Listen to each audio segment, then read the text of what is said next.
Damn, gang. I don't know what's going on with my some funny stuff be. It seems like every time, bro, I just try to hit these suckers with the pay out stick, they always be that shit messed up, man. I'm gonna wait till everybody to get back in here, gang. Give me 1 sec.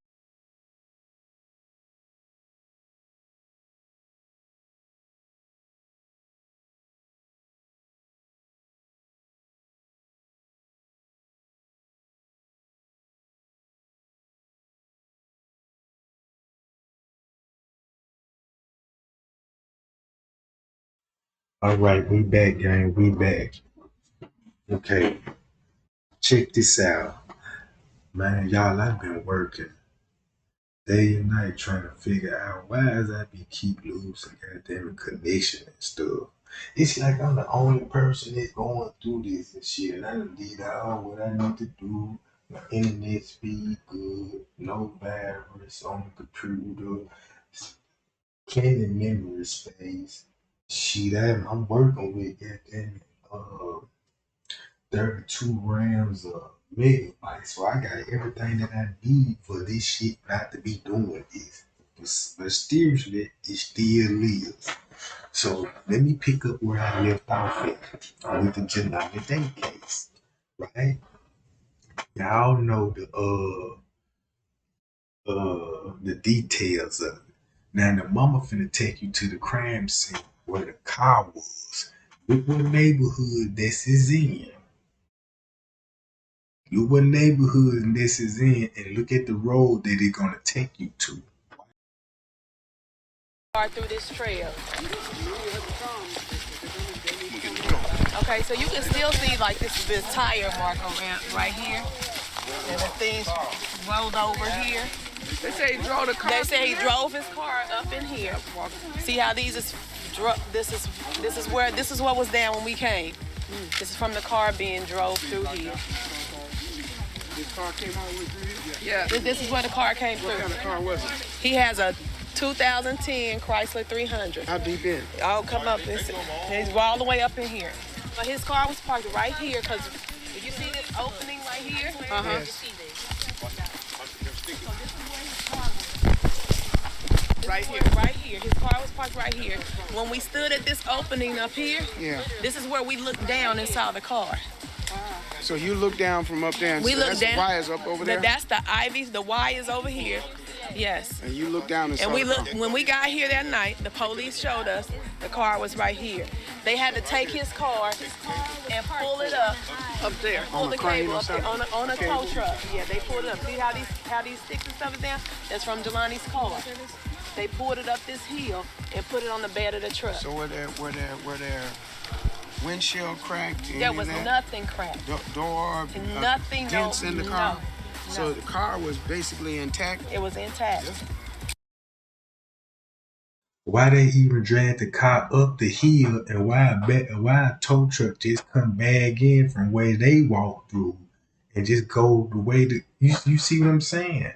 Why did the police just then drive and just towed the car out the wood? Why they just made it so difficult to tow it up the hill on top of the bridge?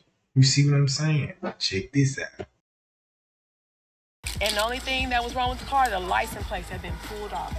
The front grille of the car? The front grille wasn't nothing wrong with the back? No. In the door windows was intact? Everything was intact. He came through all of that. All of this. No scratches. And the car is intact? The car was intact. And they Somebody said, had to know about this spot. Absolutely You see that impossible. neighbor up there that we talked to? I seen it. Whoever brought him here, they knew of this area. You wouldn't have knew to drive and come on down that street and come in here. I was following you. You're right. You just only. And keep this in mind, this is how you identify the suspect. Whoever familiar with the area is a person that's known for fishing or hunting. Fishing or hunting, right? Check this out.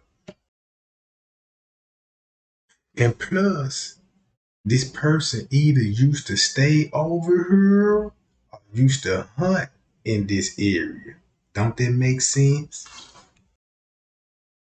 Way you was gonna be here. That's the only way any of you would have been here. Right. We not familiar with this. They tell me that kids walk this trail to come here, to come from school, to go to the Y. We came here last week, and there was a young man that came through the trail and walked up here, and I asked him, how do you know about this trail? He said, I've been living here all my life. That's how he knew. Right here. Where's the Y? The Y is right up at this hill. So this is why you wanted people to see it for I themselves. want. So the YMCA is right up the hill. Remember the YMCA. Y'all remember on Google Map. I know what it looked like on Google Map. It's a parking lot with the YMCA on. And off in the parking lot is the woods. They lead down in the woods. That's where they at now. So what they basically did was took the back way down behind the Y to a trail that lead them from here. And that's what they led them to, right here. So that means he met up with somebody at the Y, right? No doubts about that, because that's where his car was. This is why I want you to see it for yourself. Because there's no way that my son would have known about this. He wouldn't have put his car here. He wouldn't have taken his license plates off. He wouldn't have got out of his car and walked. Oh, they got it right here. This the YMCA. Look. It's heavily wooded around them. And this person know about the YCMA. You could really understand who the killer is by looking at the surrounding that this person took the person to. It's where they took the victim to. Now, 9 times out of 10, somebody used to stay in this area, Nola Jelani Day. They might don't stay there. This could have been a childhood neighborhood of the killer. Or this person known for fishing and hunting in this area and know about this trail. And they lured Jelani here into this trail. Well, they lured him here, but somebody else drove their car to the area and Jelani was somewhere else, right? So boom. 3 miles to the river and took his clothes off and jumped in the river. The river is 3 miles from here. So look, the river is 3 miles from here, right? 3 miles from here. The car's right here, but the clothes finna be 3 miles away. So I did a little Google map a long time ago, and I was like, damn. It's a street right there where they at. They should have turned on that street because it's the long way around to where Jelani was. Matter of fact, listen to this. Jumped in the river. The river is 3 miles from here.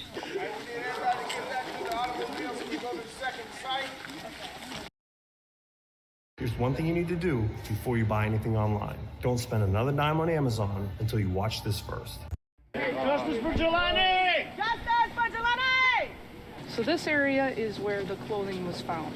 So this is the Illinois Route 351 bridge, okay?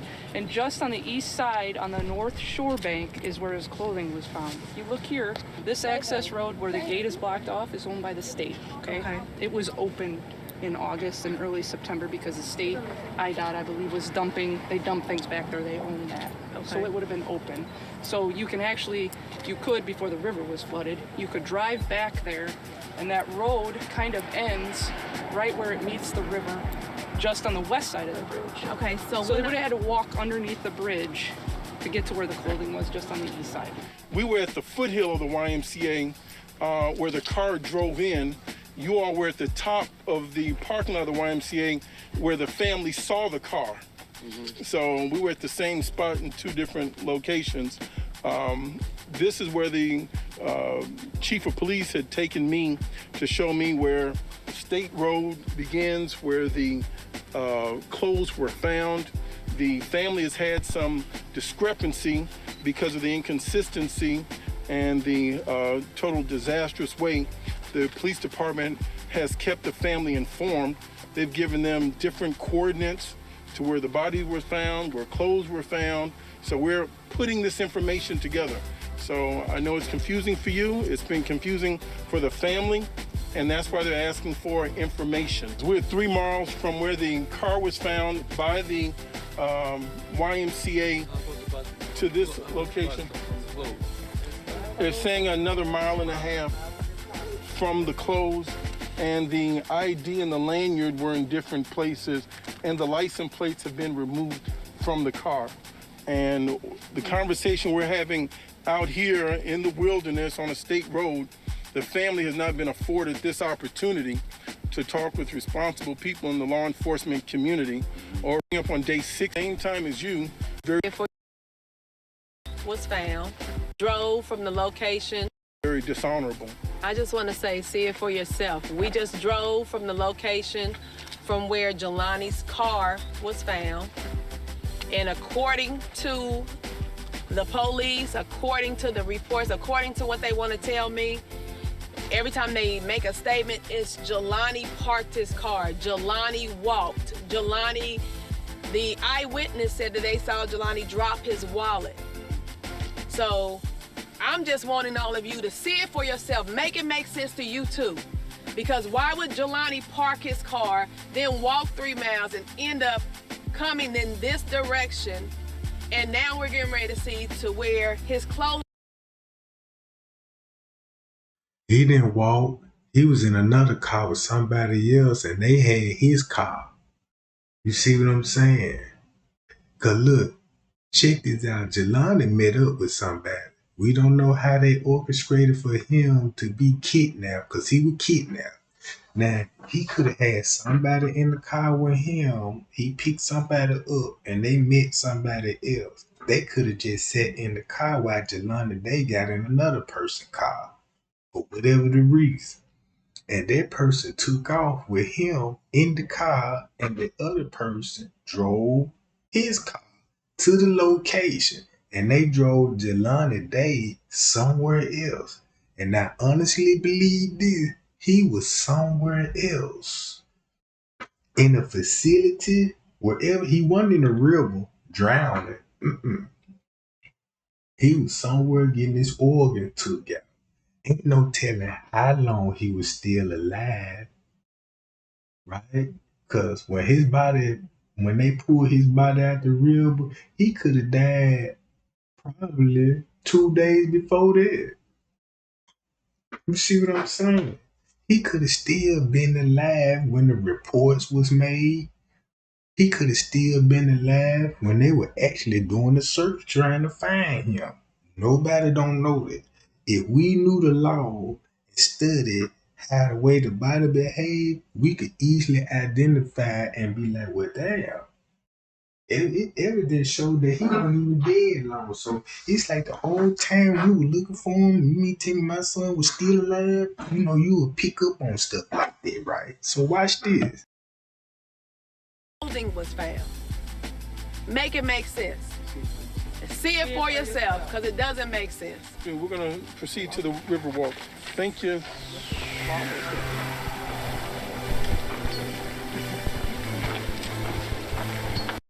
This is the stuff your insurance company doesn't want you to know about. Have you noticed your auto insurance payment?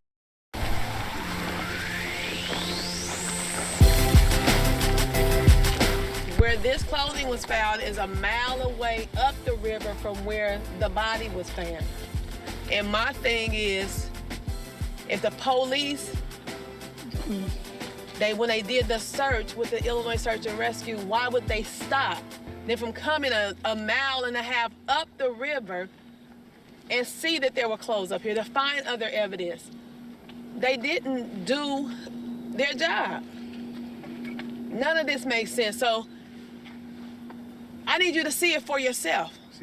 See it for yourself. None of this makes sense.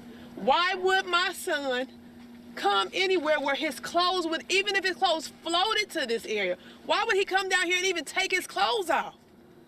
See this for yourself. It doesn't make sense. You just came from an area where his car was parked. This is the area where his clothing was found. 3 miles away. And his body was found up the river, See it for or yourself. down the river. See it for yourself. See it for yourself. And understand why I'm asking for the Illinois Attorney General. Understand why I'm asking for the FBI. Understand why I'm asking for the Department of Justice. Understand why I'm saying that Bloomington and Peru and LaSalle and the sheriff office and everybody that was down here on September 4th did not do their job. See it for yourself. See it for yourself. Somebody knows something. This is not suicide. Somebody knows something. $20,000 has now been put up by 2 different people for rewards for information. $20,000. Ask the witnesses who came down here and found the clothing. Why would they even? Now look, these college students that know Jelani Day, and they take the same course that he take. I don't see why nobody is looking at these people as suspects. For one thing, if you look at that river don't even got that much tide to it to even wash nothing on the shoreline, to be honest, because the water is calm and it's still. You see what I'm saying? That ain't no river that be flowing with big currents and shit. Probably the only time when it rain or something like that. But actually everyday pond river like that motherfucker just ain't got no current. It just still water, you know what I'm talking about, fishes and all this to you. You know what I'm talking about? So listen to she say about the college students. Watch this game. Even come down. Ask the witnesses who came down here and found the clothing. Why would they even come down here? See it for yourself. Ask them. Ask them. There were 2 young white girls. They said that the police officers told us that they was from ISU that were bored, that came down here because they wanted to find information to see if they can help locate anything about Jelani. Ask them why they would come down. And this the first place they came to. It's no doubt in my head they either heard what happened to Jelani Day dealing with the people they know, 'cause they came straight to the spot. Like somebody told them like what happened to Jelani Day, and they was like, well, we finna go see for ourselves. And they go down there to the lake, right? And they look, they be like, damn, he showed one land, 'cause there go his clothes right there. Bob told us that shit. And this time, you know, Bob's story checked out. So they told the police, 'cause all of a sudden the police stopped doing what they doing and went up the river and say, hey, there go the clothes. And look, y'all get what I'm saying? Check this out. Maybe those 2 white girls went to the scene. I give them this. They had to inform the police and told the police where to find John and Lonnie clothes. So they got the clothes, right? But look what they did after that. Down here. That's right. Ask them why this would be the spot that they would look at. How? How would they know? I need those answers. And I'm going to look at it like this. I don't know exactly how they know, but I can speculate that they know somebody in their circle. And they knew what happened to Jelani Day. They heard the story. Put it like this. Just like Shanquella and them and her circle video was surfing, I wouldn't even be surprised the story was surfing between the circles. And those 2 white girls were like, look, let's go out and see for ourselves. And she went and seen the shit. And then probably told the police. And then the police interviewed them with no doubt. Because listen to this. Police gonna have to interview them and take a statement and tell them how you come across this statement. What was your purpose? So They told the police, we was bored. I don't even think they said they were bored and trying to find out. I believe they came to the police and said, look, I got some information on the Jelani Day case. This way we could find his clothes. It probably told them some more stuff. So the police did a proper investigation and they found out that these people were probably actually snitching on the suspect, but they wanted them to remain anonymous. So the police got the murder suspect. They know who the murder suspect is. It just depends on who is the murder suspect. Who is the murder suspect?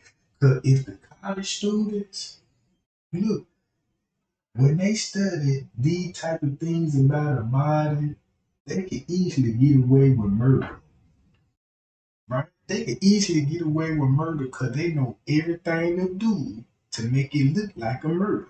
If you want to steal a person's body, this is like a mechanic going out, stealing a car, get all the interiors and the guts out of it, and what he gonna do with the car?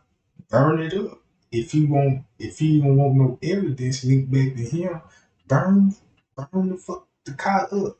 So in Jelani case, once you take out the organ and everything you need, the eyes, the spleen, the liver, the heart, the brain, all of this, what you gonna do with the body? You don't even wanna burn it up. You probably wanna put it in some kind of liquid, right? And these chemicals they know to use to make the body decompose rapidly. You see what I'm saying? And this thing, the body is very unrecognizable. And you like, damn, why the body look like this? And the first thing they gonna say, he drowned.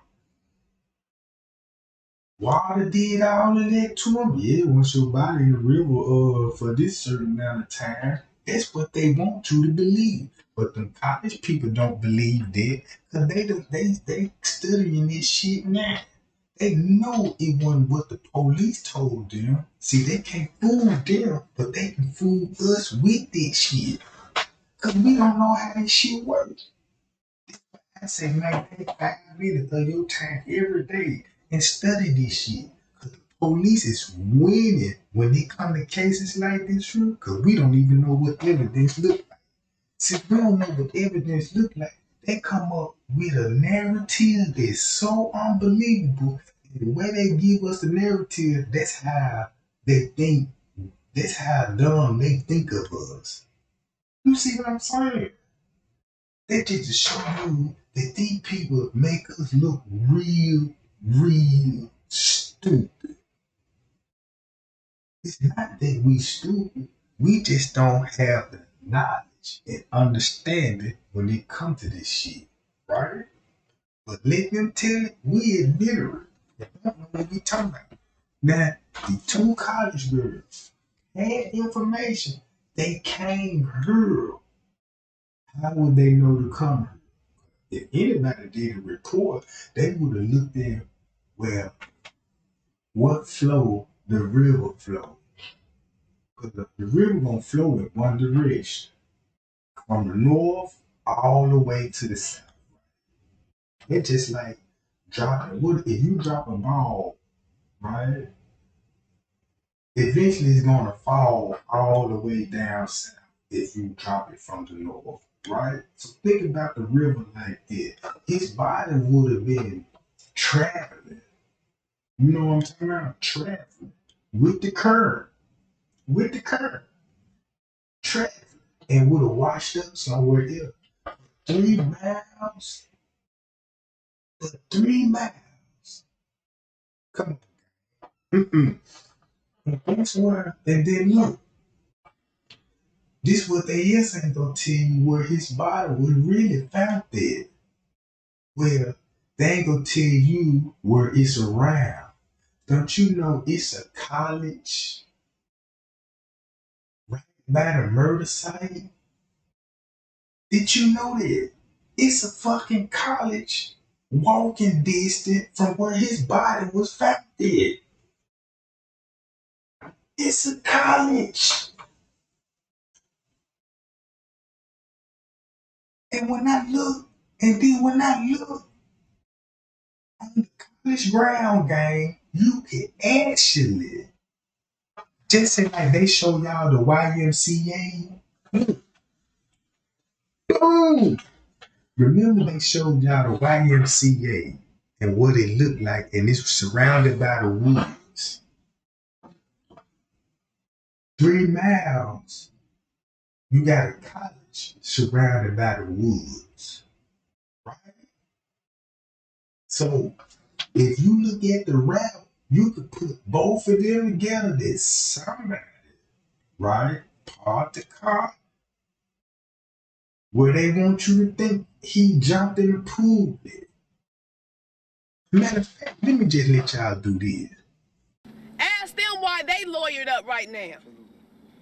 Ask them. See it for yourself. Mrs. Day has wanted to meet the young ladies that found the clothes, to thank them personally for coming out here to seek justice for Jelani, and then is told that the young ladies are lawyered up, and so she wanted just to thank them for taking the time out, but now she's never even been able to meet the ladies.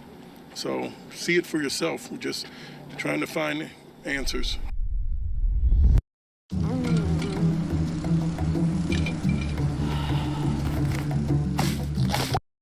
We're excited to get more people involved in Rainbow Push. Support for your scholarships or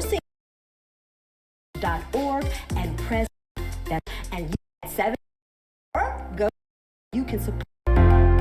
In Peru, according to the LaSalle County Court and Reverend Jesse. Y'all look at this thing right here. Y'all see this. Look. Please look at this scene. If you really, really pay attention to where these people at, right? They right here where they found Jelani clothes at. But guess how far the college is from here? I ain't talking about the same college that he went to. It's another college. It's right up in this area. It's another college in this fucking area right here. And 3 miles away where they found the car at. So once you think about it, right? I believe that man's body was somewhere. Hold on. Look. Jackson are hosting a march in Peru. According to the LaSalle County coroner, Day drowned, but it's still not clear how he ended up in the water in the Illinois River. That determination comes 2 months after the Illinois State University grad student went missing, and a month after his body was identified. Now, Day's mom says police didn't do enough to find her son. It's another college right behind her, gang. It's another college right behind her.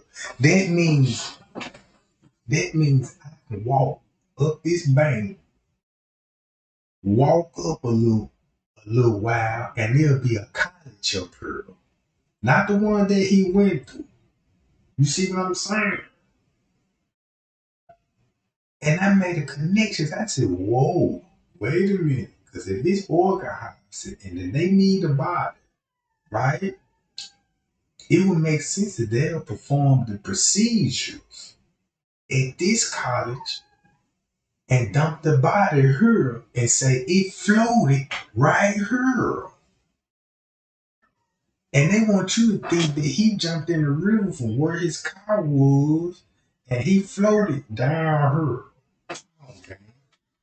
I'm seeing between the lines. And she wants the FBI to get involved in the investigation of his death. Here's what she told CNN's John Berman. I need answers because the police departments that were involved in searching for my son and looking for my son and finding answers for my son failed me. They failed my child. Black Lives Matter! Black Lives Matter! Black Lives Matter! Black Lives Matter! Black Lives Matter! Black Lives Matter! Black Lives Matter! Black Lives Matter! When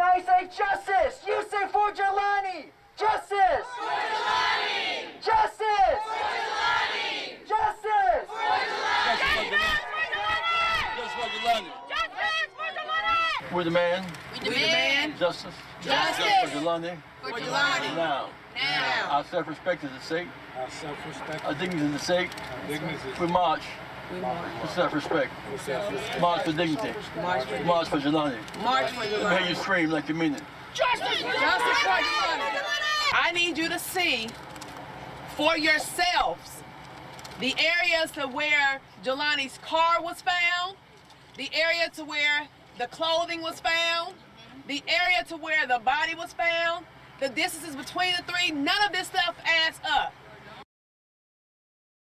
I'm gonna make it add it up for you, boo. Check this out. Where his clothes, where his car was found, is 3 miles, right? It's 3 miles. Put it like this. Whoever planned this, when they lured Jelani to the YMCA, right? They drove his car around the block into that wooded area while they transported Jelani to where they standing at now. And this where the other college at, right? So Jelani could have been here the whole time while they took his jawbones, took his liver, his stomach, all of this inside of that. Nobody won't think nothing suspicious because they doing a test or a study. Whoever wanted Jelani, they needed organs for some kind of research or soul. Listen to this. What they had to do to dispose the body, they went out the back door. Out the back door, gang, and like they backyard is where his body was found at. Is where his body was found at. All they did was drove the car and made it look like he floated down there where this at. They just don't want everybody to put this car. Look, when it comes to organizing, why nobody don't think about college kids? When it comes to organizing, dealing with students, I never understood that. But if it was a drug deal, and if anybody say, damn, the kingpin died today. What? It was a setup. Then you finna look at the middleman and his whole circle. 9 times out of 10, somebody close to his circle set up the drug deal. A bogus drug deal to knock the kingpin. Right? You see what I'm saying? Why don't go to same for when they go to college student? If you look at the college student, guess what? Now you got a really murder mystery. Cause you overlooking the suspect. You overlooking this shit. He didn't hang with Snoop and Ray Ray. He ain't hanging with niggas on the street. So you can't just point out nobody from the street that done this. That this is not a particular crime that Snoop and Ray Ray would do. You see what I'm saying? If you got body part missing and the jaw was sawed out and it's missing, look who took it. A person that know how to saw a person mouth, a person with surgery skills, a person that did study on whoever the person is, know a lot about body parts check. And once I looked at the case, I'm like, man, look, I can solve this, John. Anybody can solve this case. You see what I'm saying? Anybody can solve this shit, bro. But who is me to saying you can solve this shit? You see what I'm saying? All the evidence pointed to who? A doctor, a medical student, a surgeon. This shit don't link up to no drug killer, a drug dealer, or a rapist, or a goddamn. It don't link up to that.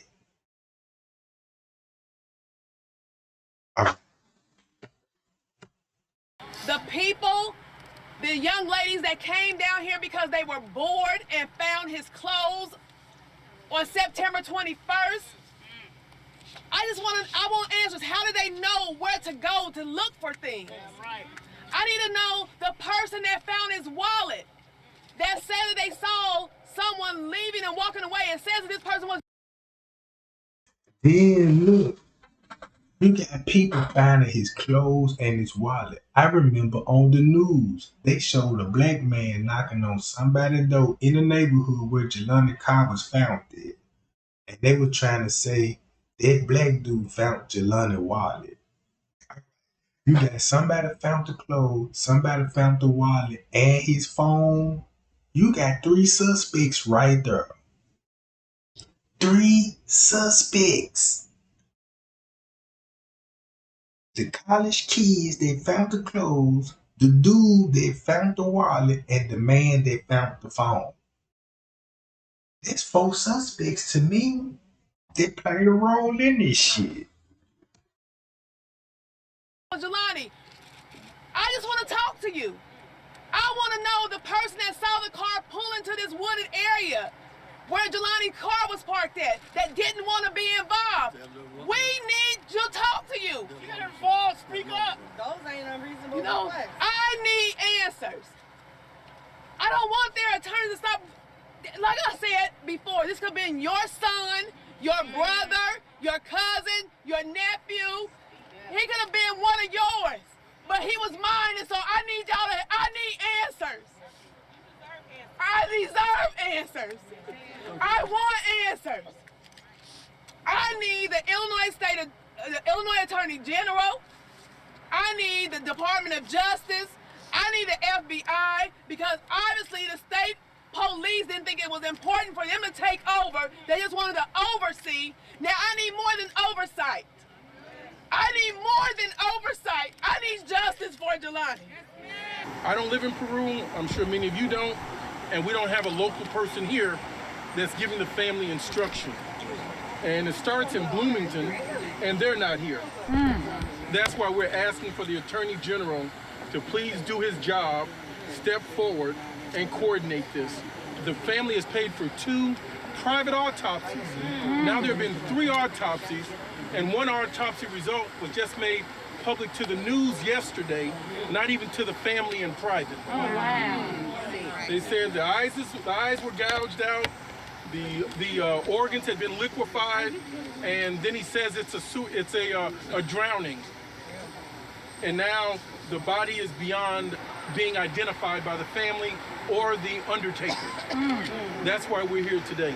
So we're going to march. This is the stuff your insurance company doesn't want you to know about. Have you noticed your auto insurance? Justice for Jelani!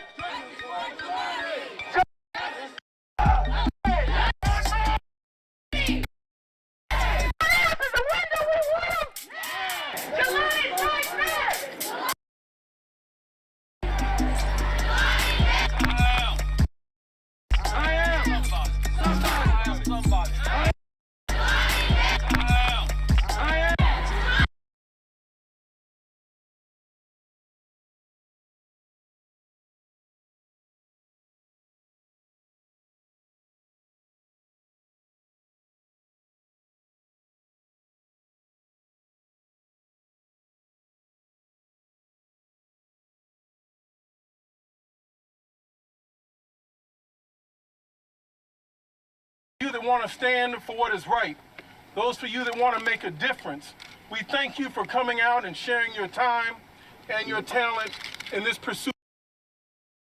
Man, this is what I'm gonna do. I'm gonna just pull up all the locations where Jelani was found at. I'm gonna pull up all the locations where Jelani was found at. And I'm gonna pull up a route that you can take to cover this shit up, bro. It's real easy. to figure out the rules and how the way they can get away with it. So now look, I'm gonna jump on the next subject, right?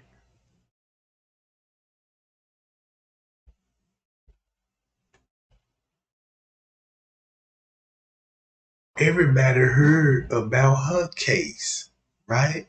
Make a long story short, she went to go visit some friends and she ended up in a deadly car crash where the people said she was doing the one driving drunk, but actually she was in the back seat, decapitated, already cut in half. Right? Then once you look at the crime scene, him, I bet you he was the one that was doing the driving. And he had to be up under the influence if he was driving and caused the wreck. So she went on a trip with him and his girlfriend, and she called them family because they was close. I did a little research, and she was like, "Yeah, the girl that died called him his cousin, so they was cool." She was comfortable enough around them, you know what I'm saying, to call them her family, right? They went to Maryland. And when they drove back from Maryland, something happened and they had a car wreck. But her mama was keeping track of her the whole time while she was on her trip. And her mama found something suspicious when her location was turned off. Now, her mama told her don't turn off her location. So her mama noticed her location was turned off, and they will be on July the 8th, 2022 at 1 a.m. in the morning. And that's when at the time they had the wreck. So at that time, that when somebody turned the location off the phone, cause when they just had a wreck, the wreck already happened. They were still at the scene, cause they gonna still be at the scene at the wreck. They got the girl phone, and they got her phone, and they probably had intention to call going on, but they read some of the text messages in their phone and they reading back to what the mama told them. Turn your location off, don't turn it off.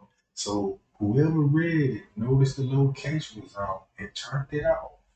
If they wouldn't have read it, they would have found out what really happened to her daughter. And, and they could have pinged everywhere they would have went with on their phone. So boom, right? They said they hit a tree where they skid off the road and hit a tree and the golf was up in flames. Find out what tree did they hit. Before I get into what tree they hit, well look, put it like this. The girl was in the back seat. Somebody was driving. The person swerved off the road, hit a tree, the golf came in flames. The dude said him. He said he jumped out the car, saved his girlfriend and him, but he couldn't get her out the car. But he said she was the one driving, drunk. All right. Come to find out, it was another person in the car. And from that person, a witnessing, it would be his brother, if I'm not mistaken. Somebody daddy came up on the scene. If from what I'm hearing, he had a brother that was in the car and he died. Because the witness said a man rolled up saying he was in a car wreck in critical condition and his other son died at the scene. Right? And she died at the scene. But nobody don't know nothing about his brother death. Because his brother is not mentioned in none of the reports that indicate that somebody else died on the scene. So boom, when it came back, to the autopsy report, and the mama wanted to find out what happened to her daughter. They told the mama that it'd be best for them to cremate her. And they was not gonna take no for an answer, right? So they wanted her to cremate her daughter so bad. And this the reason why. Because when she arrived and getting the autopsy done, right? Somebody must remember I told y'all that they said this girl was amputated in the car. In the car was amputated, meaning she was split body parts. So they said whoever did the autopsy report, they found out that the arms and the legs that they put on her, it's not even her arms and her legs. They say they had one arm longer than the other one. This leg here don't match the other leg. So when you look at the crime scene, you be like, wait a minute.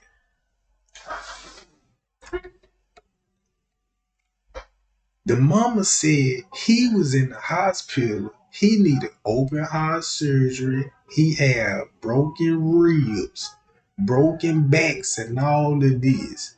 But he managed to save his girlfriend out of a burning car. Right? How? Would you got all these injuries and you in critical condition? That's not possible at all, unless it was somebody else in the car rescuing him, his girlfriend. You know what I'm talking about? So look, here go the crime scene. Well, here goes some of the autopsy report. I'm gonna get back to that. But look at the crime scene. I don't see no tree that they possibly could have hit. If it's anything, they'll hit a light pole or a tree, but on this side, ain't no light poles on this side. So shit. That means and look where the car burnt up at. If it was golfed up in flames, it would be a tree right here, and it would look at the crime scene, guy. A tree. If they hit a tree, that means that motherfucker tree would be on a. You would see a big ass stump. You don't see no tree stump, nothing. It don't even look like they even cut a tree down. It look like the car just simply came to a stop right here and somebody set the car on fire. You look at the black spots, indicating that somebody intentionally lit their car on fire and said it was engulfed in flames. Now, I didn't see the car personally, and I need to see where I seen what YouTube, what pictures they had. And the car looked like it been in a wreck. But we don't know if that car was in a wreck here. The wreck could have been happening somewhere else. You know what I'm talking about? And somebody was like, well, look, we need to get this car from out of this area and put it somewhere else and set it on fire and make it look like it was engulfed in flames. They hit a fucking tree. Cause you don't see tire marks. And if you traveling and run off the road 9 times out of 10, your car gonna be deep in the woods and nobody won't be able to see it. But this right here. So look,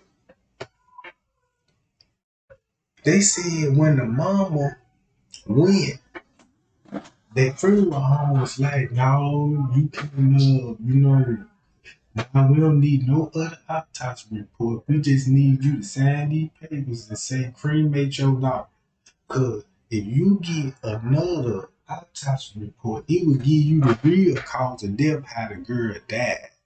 So something really happened to that girl probably before they even went to the bowling lane. To be honest with you, because I'm gonna want to see surveillance footage of who was all with them at the bowling alley. They was at the bowling alley around about 10 o'clock, 10:30. So if they at the bowling alley about 10:30, they left around about 11:30, going on 1 o'clock. Cause this when they turned the location off on the phone. Right? Right here. They hit the bowling alley, look, say 10:30 p.m. She checked her phone and seen the location showed up at a bowling lane. This said 10. Right? This said 10:30. They was at the bowling lane. The mama told her don't cut her GPS system off. So this was on Thursday, July 7th. She worked from 5 p.m. to 1 a.m. in the morning. So that between 10:30, she checked with her daughter and she knew her daughter was at the bowling lane. And she said her mama got off work early and decided to boom, check the location again. Now it's at 1 a.m. Cause keep this in mind, her mama about to get out. So so this give you an indication when her mama got out work. She just like, let me check on my daughter and see what her location is. And then that's when she found out the location was turned off. So that means between the hours of 10:30 to 1, something happened to her daughter. So what time was the wreck? Actually, what time did the police showed up on the scene? What and who was with them when the police showed up on the scene? Right? That's why we need all the paperwork to prove all the evidence. So look, boom. So the mama was like some suspicious. So look. So later on that morning, at 7 in the morning, the mama didn't hear nothing, no text, no call from the mom. And say she only got the call from a girl named Lakeisha Cole. That's her friend who told Aiden mother, whoever Aiden mother is, they contact. Look, matter of fact, let me do it like this, guy.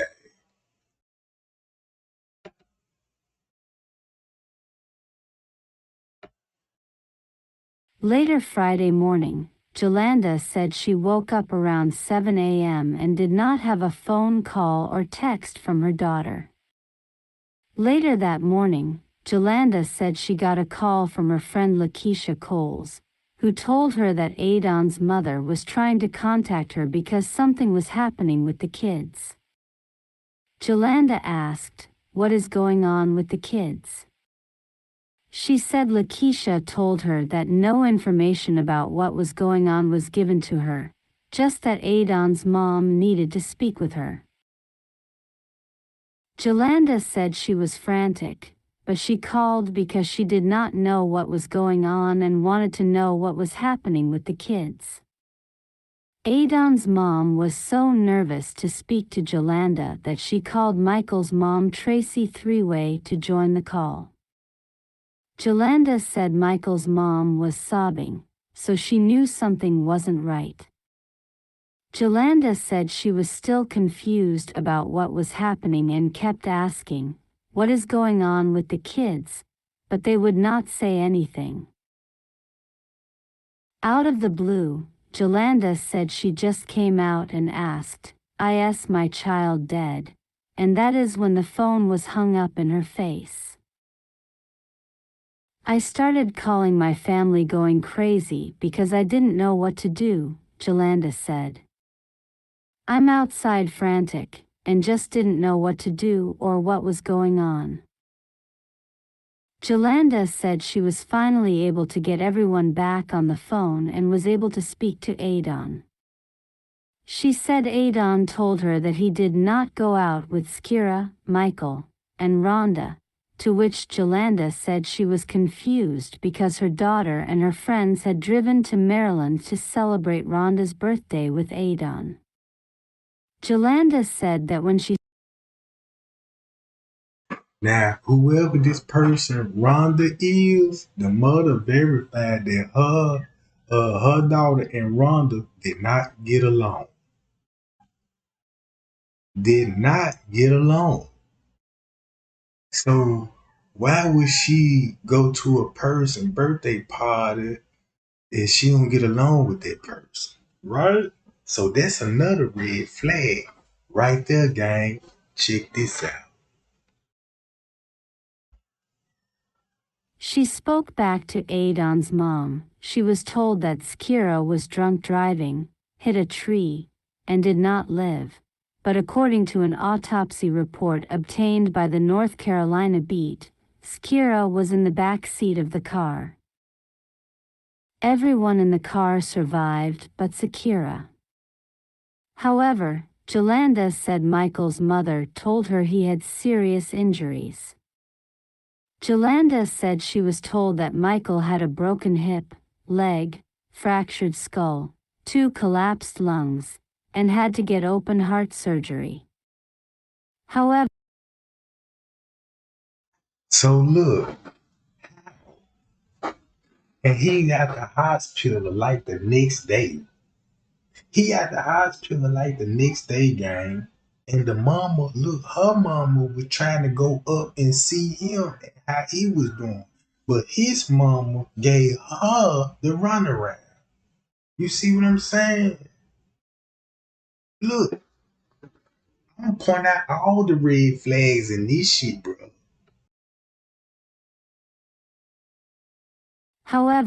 Jelani said what was suspicious was when she heard Michael calling her name and asking to see her face to face while she was talking to his mom. My antennas went up when I heard While his mama was telling her that her son was in the hospital and all this old shit, he must didn't know that his mama was telling her that because he was like, is that her? Let me talk to her. Like, you know what I'm saying? And end up on the phone with the mama. You see what I'm saying? And his mama like, damn, you supposed to be in the hospital and all this old shit and you already talking and know what I'm talking about. When did you even get home? You see what I'm saying? Cause from far the mama was concerned, she was like, let's go and see your son in the hospital. And she like, well, yeah, you know what I'm saying? Watch this game. Listen to this shit. heard him calling my name in the background and asking to see me face to face because his mom said he had open heart surgery and 2 collapsed lungs. So how can he talk so fast? Listen to this audio of Michael's mom Tracy sounding like she's lying in an audio clip with Jelani.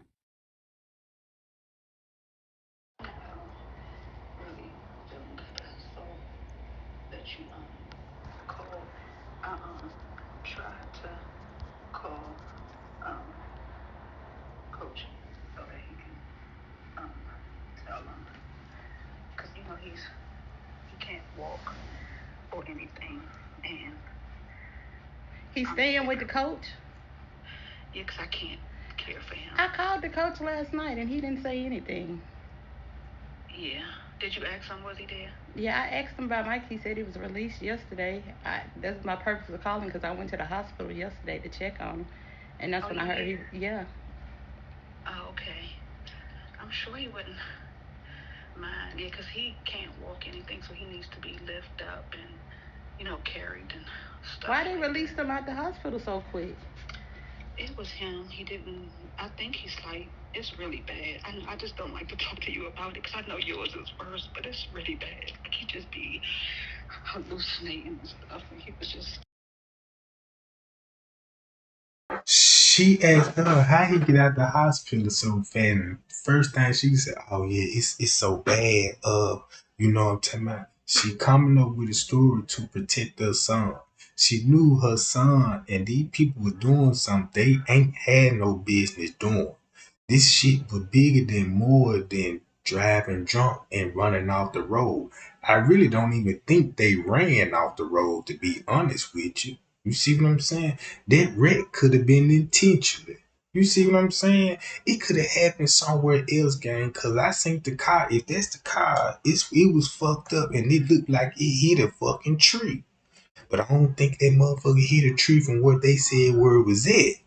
Now that motherfucker could have been staged. They could have wrecked somewhere else And it could have been an actual wreck, and they staged it, try to make it look like she drove her car and wrecked right here. You know what I'm talking about? But keep this in mind. She in the back seat. In the fucking back seat. Already down there sliced up. Decapitated.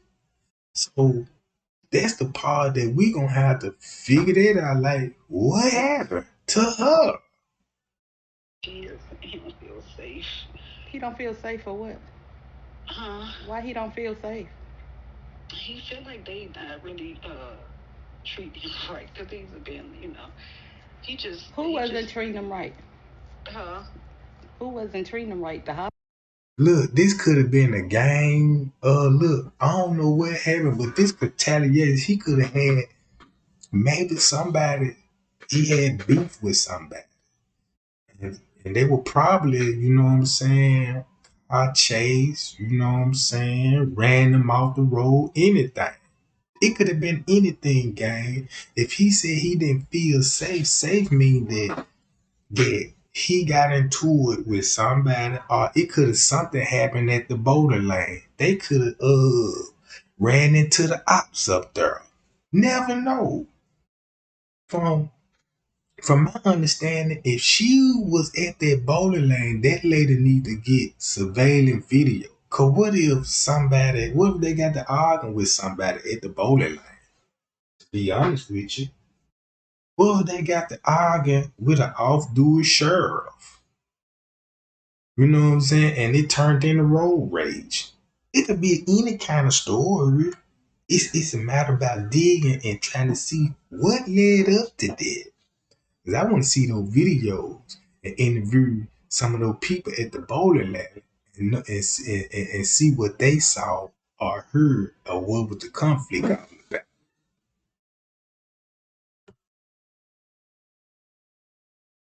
Jelanda. 123. 359. Hospital? Yeah, they are. They just, like, he tired of being poked.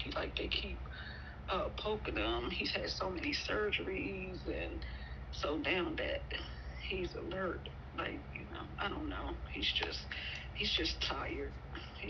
I don't know. They just need counseling. That's all. She went with that saying they need counseling. They was doing something they had no business doing, and it cost that girl her life.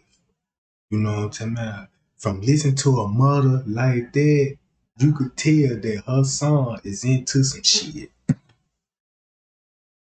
And all of this his fault. And what she basically saying, he needs some fucking counseling and sit his ass down somewhere. You see what I'm saying? You into all of this shit and look what you got yourself into. Now you need to change your life around and you know what I'm talking about. That's how I'm looking at him when it comes to him and his mama. He just had, he had so much stuff wrong. So he had major heart surgery. You think you could call the coach three-way and I could speak to Mike? Sure. Hold on. Let me hold on.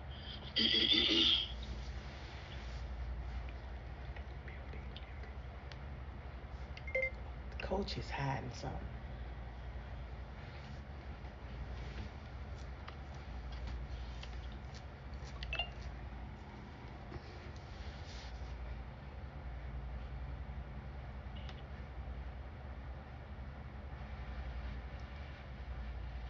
You don't hear no phone ringing or nothing, cause she got another phone, cause you just heard it. You don't hear the dialing tone, no ringtone, nobody indicated they pick up or voicemail. And you gonna hear this shit, bro. You see what I'm saying? But all of us say you don't. You supposed to been hearing it. And why she didn't do it on her cell phone? Cause she knows she lying about it.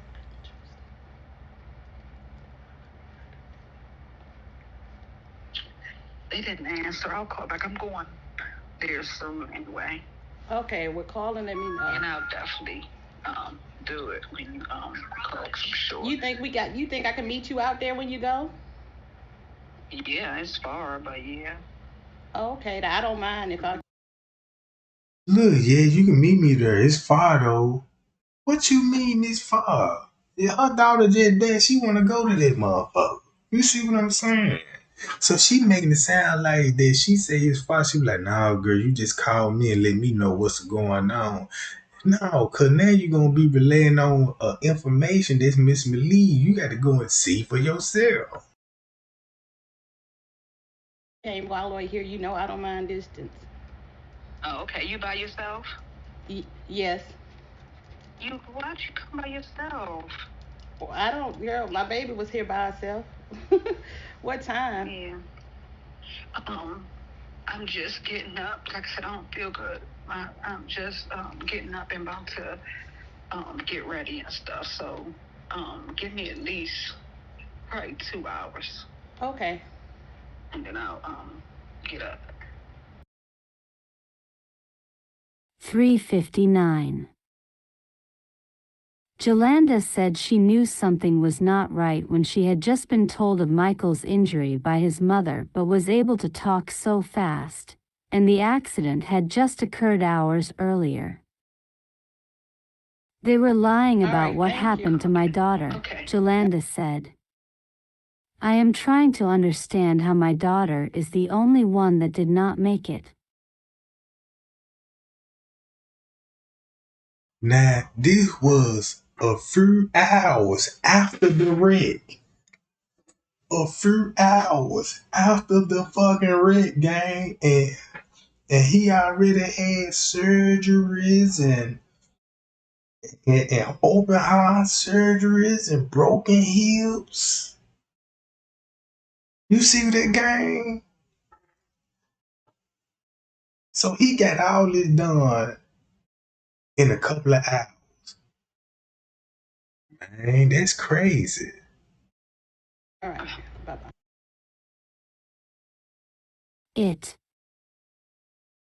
Jelani told the North Carolina Beat that she had later learned that the car had engulfed in flames and her daughter was trapped inside, and neither Michael nor Rhonda tried to get her out, but they got themselves out. I lost it, Jelani said. I didn't know what to do or what to say because they hadn't told me that the car had caught fire. Jelani said her daughter was burned so badly that she was unrecognizable. I know why they didn't tell you that the car caught on fire if it was intentionally set. You see what I'm saying? Look what I showed y'all about. Look at the crime scene. You can ask a fire marshal this. Ask a fire marshal this, gang, of the crime scene. Look. Right here is where the fire was set. Cause whatever they did in the car, you know what I'm talking about. The fire was set close to the street. That's why this the most hottest part of the car where it was hot at. Right here, gang. So this car never hit a fucking tree in this area. Cause it looked like this where they came to set the car on fire at. So this mean, goddamn it, this where they placed the car at and staged the goddamn crime scene.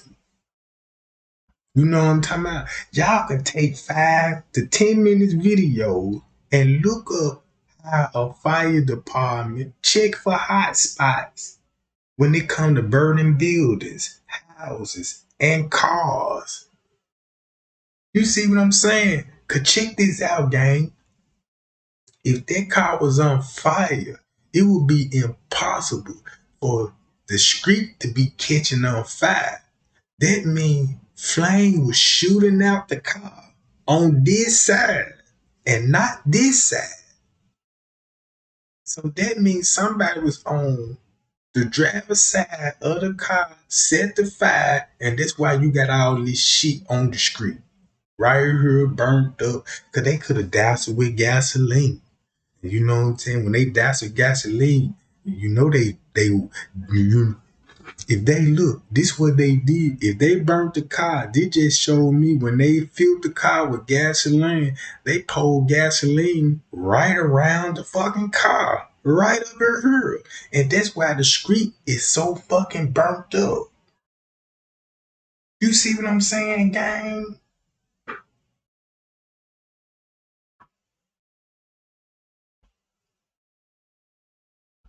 And then look at the tire marks. Look, they ain't run off no right here because all of this would have been disturbed. This right here, all this would have been disturbed. They coming riding down at a high rate of speed. Come on, gang. Look at the evidence. That's why I say take time out and look at some of these things, gang. You never know, gang. Your thinking skills can save somebody. Your thinking skills can help somebody case. You know what I'm saying? You never know. Give it a try. You might look into a case and you be like, damn, I looked into these kind of cases. I know these kind of cases. And then one day a case might happen and you might be the one to break the motherfucker. All because you done studied a little something about it. You see what I'm saying, gang? Use that to your advantage. You know what I'm saying? Use that to your advantage, gang.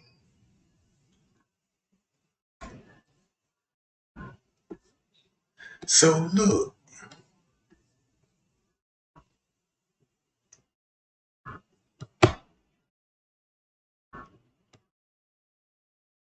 Jolanda said the woman told her that a man had come with children the day after the accident and was crying beside the tree and told her husband that his son was killed in a fire there. She said the woman told her that the man came out a second time, telling them again that his son was killed in the fire there and that his other son was in critical condition. So look, that means somebody else died. Somebody burnt up just like they burnt her up in the car. So what they saying is two people died. If this true what that man said, he's saying that somebody else died too. And why would the mama say, yeah, he just need counseling and he just don't feel safe? You know what I'm saying? He need counseling, he don't feel safe and all this. What they telling you that her son is? He doing something he ain't got no business doing. She know her son lifestyle and she knew he fucked up. Watch this game. Condition, and a girl walked away. I said what? Jolanda said. Jolanda said the woman reiterated that a man came out the following day with children and told her she and her husband that his son had died in a fire. Look, so that means this lady and her husband came out and said they had a son died in the fire. Right? So that means this same lady ain't telling nothing about her other son. Cause if it was, it either check this out. Matter of fact, it's gotta be his daddy. So you mean to tell me his daddy and his mama saying his brother died in the fire too? And in the car wreck? Cause it's him, his girl, Rhonda, Zakira, and his brother. That's 5 people in the car. So that means Rhonda was in the back seat, Zakira was in the back seat, and his brother in the back seat. So that means Rhonda, him, and his girlfriend got out the car, and the other 2 people died. So why would they hold the brother death a secret? That don't even make sense unless we don't know what's really going on. And this word these days, gang, you would be surprised what type of shit these people be into. You'll never know, gang. The word done changed dramatically. It's a lot of ways to make money. You know what I'm saying? It's a lot of ways to commit murder. It's a lot of fetishes out here that people do, and it lead to murder. You know what I'm talking about? So boom. Again, listen to this shit, bro. Fire. Click to listen to the audio about the man saying a man told him his son was burned up in the place where Jolanda's daughter was supposedly killed at. The day when I came home one evening, everything, the guy was sitting out there, and the big guy, he was a big guy. He was sitting out there. I said, "Do you know them?" He said, "Yeah, that's my son. My son got killed, and the other one, got burned up. His son got burned up, and the girl and the boy was the other son went in the hospital. He went in critical condition, and the girl, I think she got hurt too, whatever like that. That's what I was told to me. That was told to me now. He said his son got burned up, and I did not know that yet. Come here. Look. That's my baby. Oh my goodness. And he said his son burned up. He said his son, and the other son went in the hospital. He said his son in the hospital and everything, and the girl went, and she was hurt too. That he told me. And I asked him his name, whatever. Like he was saying that, I felt so bad when I asked him. I said, "Do you know them?" He said, "Yeah, they're my kids. They came up to visit me, like they were 2 miles away." That he told me. What? And I did not know, He said his son died in his kids. He said with his son and the other son in the hospital, and his daughter went to it. That we said. That what he told me. Condition. Yeah, that what he told me. That what he told me. What the hell is going on? And that what he. So when you ask yourself a question, so that means he was in the car and burnt up with her. So that means somebody. It's more to this story. It's more than what happened that night. Cause keep this in mind. Her daughter location pinned at the bowling alley. That don't mean that she was at the bowling alley. Somebody could have had her phone. Cause look, at that point, you gotta think about this, gang. Before the wreck even happened, the girl must have already been decapitated while they was on the road. On the fucking road. It ain't no telling where the fuck they was at. Doing what the fuck they were doing. Know what I'm saying? And then the dad is saying his son died and his other son got out and he in critical condition. He didn't list the injury, but the mama said he was in critical condition. You see what I'm saying? So something ain't right.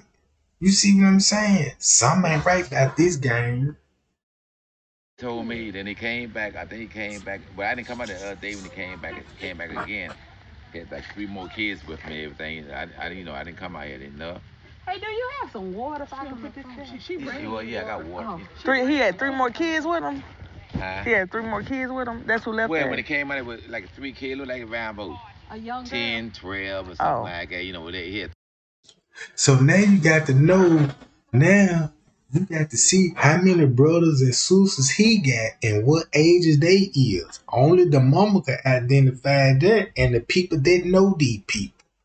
So that means it wouldn't be hard to figure it out that, like, how many sons you got, man? Boom, boom, boom, boom. Well, it's just him. So that means if he ain't got no brothers or sisters, and if it's somebody else, it's really fucked up. You see what I'm saying? Cause and it's kind of hard. I gotta do a little more digging, gang, and try to figure out that little conspiracy theory right there. Bye, y'all. Shout out to the Cash Out gang. Appreciate that, boo. You know what I'm talking about? Bye, y'all.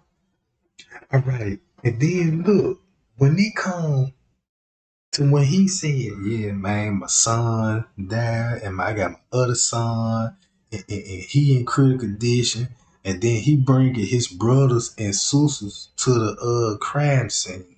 But where the other family members at? And then I want to know, did the news? I need to see the news when they reported it. Cause I was trying to find the crash site at. I don't know where the crash site is, but I'm gonna look in a little more deeper in where the crash site was at, where it was located, what kind of car they was driving. You know what I'm talking about? How many people was at the car? Do they even get what was going on? What bowling lane they was at? I could find out what bowling lane they was at, cause there ain't gonna be that many bowling alleys in Khalid, Texas. You know what I'm talking about? And then that Texas right there from where they at, it ain't even too far from where Scrape Drop and Chloe and them stay at. So it's right up in that area, and I'm quite sure that, you know, they done heard the stories, and you know what I'm talking about, that shit.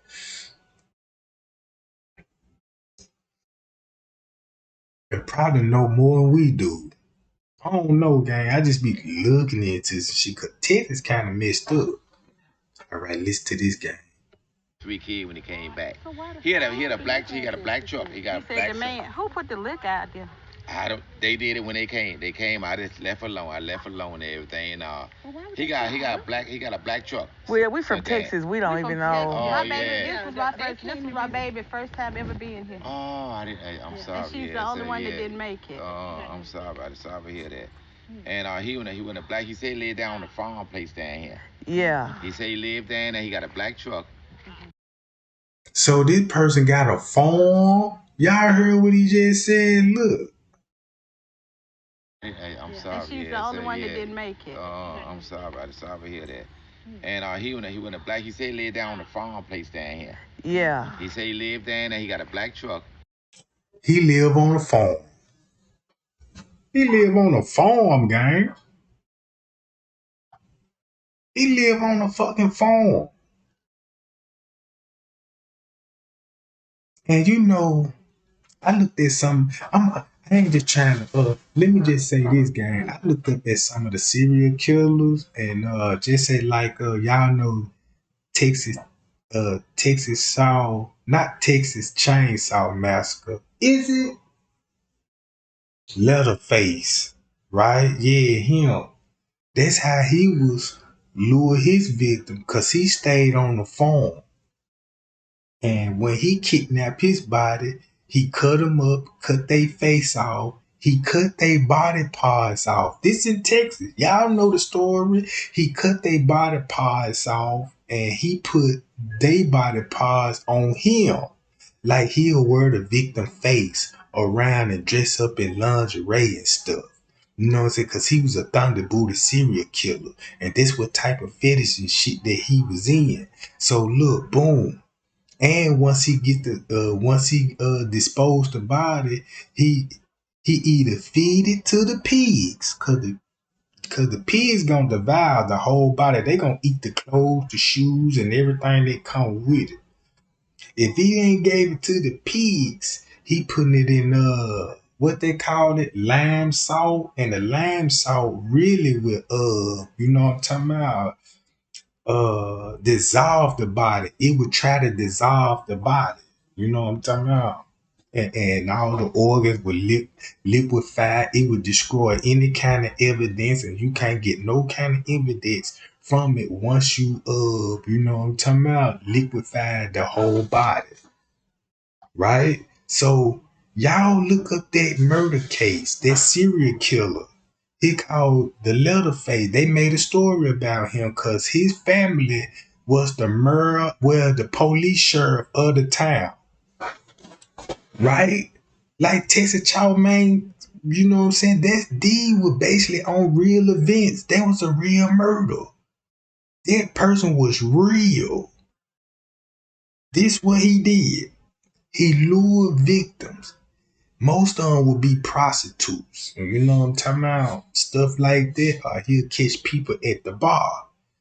So what he do, he lured them to his house or drugged them and they end up in the house. And the first thing he do is perform surgery on them before he assault them, sexual assault them or stuff like that.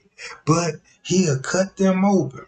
He'll eat their body parts. He cut the face off because he very skilled with the sculpture and the knife. So he know how to perfectly skin your face off and make it fit heels.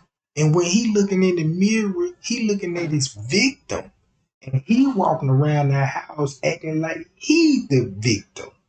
You know what I'm saying? That was kind of sick fetish that he had.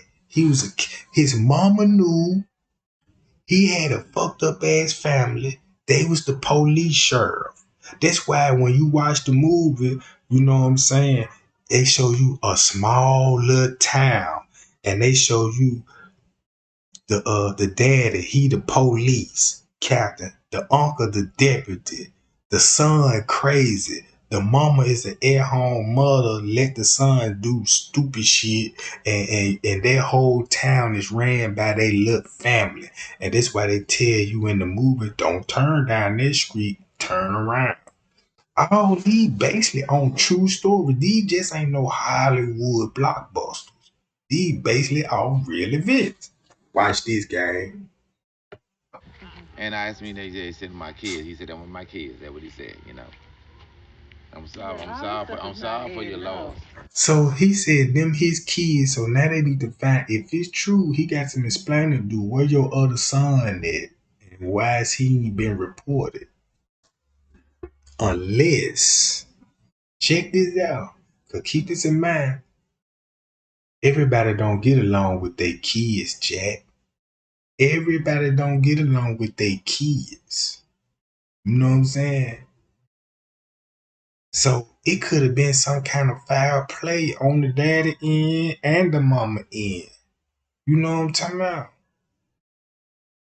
But we gonna find out and look into that a little more. Sorry for that. Yeah. But I asked him. He said, "Yeah, them my kids." And and y'all thought a boy died. He said a boy died. And the other son, he said, "I'm going to go visit my kid now. My other son in the hospital." Ain't nobody in the hospital. I didn't know, yeah. Thank you, sir. I'm sorry, I'm glad.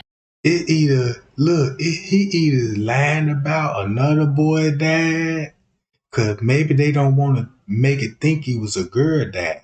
You see what I'm saying? Cause she telling him that's my daughter, she died too. But it sounded like to them they got on the impression that it was two boys died and one girl walked away. Cause if you listen to the story, he explaining that he saw a girl walked away in another. Well, this what he told the witness. He said the girl she escaped uninjured, but he got a son that's in critical condition and one died. Maybe that other son that died is the girl that died in the wreck, and they were just telling people that it was his son. Cause it's a cover up of what his son got going on with the daddy. You know what I'm talking about? And it's a reason why somebody put that girl up and place her in the car. Cause how she would be found in the car if they wreck, right? If they wreck, I'm quite sure she ain't had a seatbelt on and you hit a fucking tree. If you hit a fucking tree, depends on how fast you going, you finna be in the front seat. It gonna throw you in the front seat, gang. You know what I'm talking about?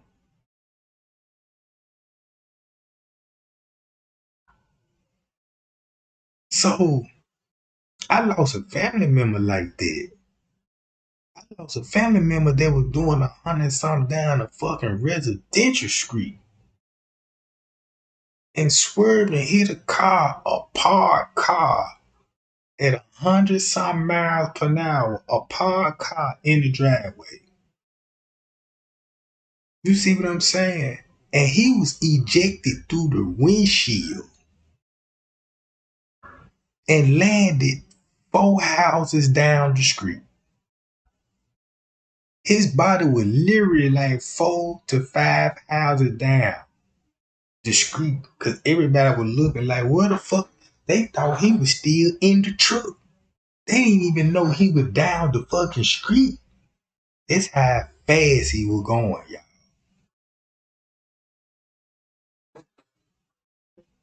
So boom. Listen to this. Yeah, whatever you told me, yeah. They told us with no neighbors nowhere by. It's your house right there. They did, yeah. Yeah. Mm-hmm. They did, yeah. Instead of saying in somebody's yard, they didn't say that. They say by the time y'all came out. Mm-hmm. Yeah, I'm sorry. Yeah. So they hit the mail. They was coming from. Well, I had a mailbox. I had the paper box in my mailbox. They probably was racing. Was it 2 cars or 1 car? Nah, one of them one car. I don't know. He said it might have fell asleep. That's what he said. He said it might have fell asleep. No, they probably was. Somebody, whoever was driving, was drunk. He said that's what he said. It might have fell asleep. I want to see where the wreck was at, and I want to see this tree, where this tree at. Because he said they hit a mailbox. Look, if he said they were riding and hit a mailbox, I could believe it. Because, look, once you think about the tire mark, look at the tire marks. 1 and 2, right? But the car came to a stop right here. So that means if the car hit a tree, the tree would have caught fire too then, right? Because that's what caused the fire. And that means the car would still be up under the tree. So the whole tree would have been engulfed in flames. We need to find his daddy. We need to find his pappy. And we need to interview his pappy and see what he know. I'm going to try to make some phone call. I'm going to holler at the North Carolina beats on this one. Because this story kind of fascinates me. You know what I'm talking about? And I don't like cases like that. I hate that shit even be happening. I wish he would never murder. I wish he would never murder in this world, bro. I wish everybody could live their life. You know what I'm saying? God gave you life to live and enjoy. It don't even take much to live life. Cause you got people living in the woods in Africa and they don't even go through none of this shit. Man, they wake up in the fucking morning, go to their plum trees, plump the woods is the garden. You get up out your goddamn hood, you go to a banana tree. You don't even need a fucking refrigerator. You see what I'm saying? You could pick fruits off a fucking tree and eat the most exotic fruits in the fucking woods, gang. You see what I'm saying? You ain't even got to worry about no weather. Because everything in the woods give you shelter and clothes. Why would you want to wear clothes if you in the woods? I like to run around that whole naked and feel closer to God. Feel something like Adam and Eve. Just give me a little bit of ass. You see what I'm talking about?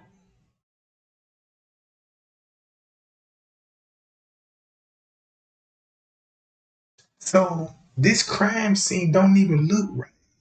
And then if they hit some, you don't see no broken tail lights, headlights, no kind of nothing come from a car that indicating this shit, bro. Usually when you see a wreck, you finna see all types of debris, little small debris, little parts broke off here and there. You know what I'm talking about? You will see little shit like that. But you, in this case, you don't.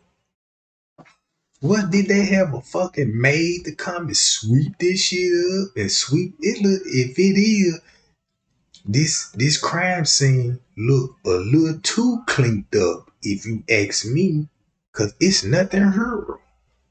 You don't even know what's right here. As far as I'm concerned, somebody could have shit burnt the pile of trash right here. You know what I'm talking about? In that case,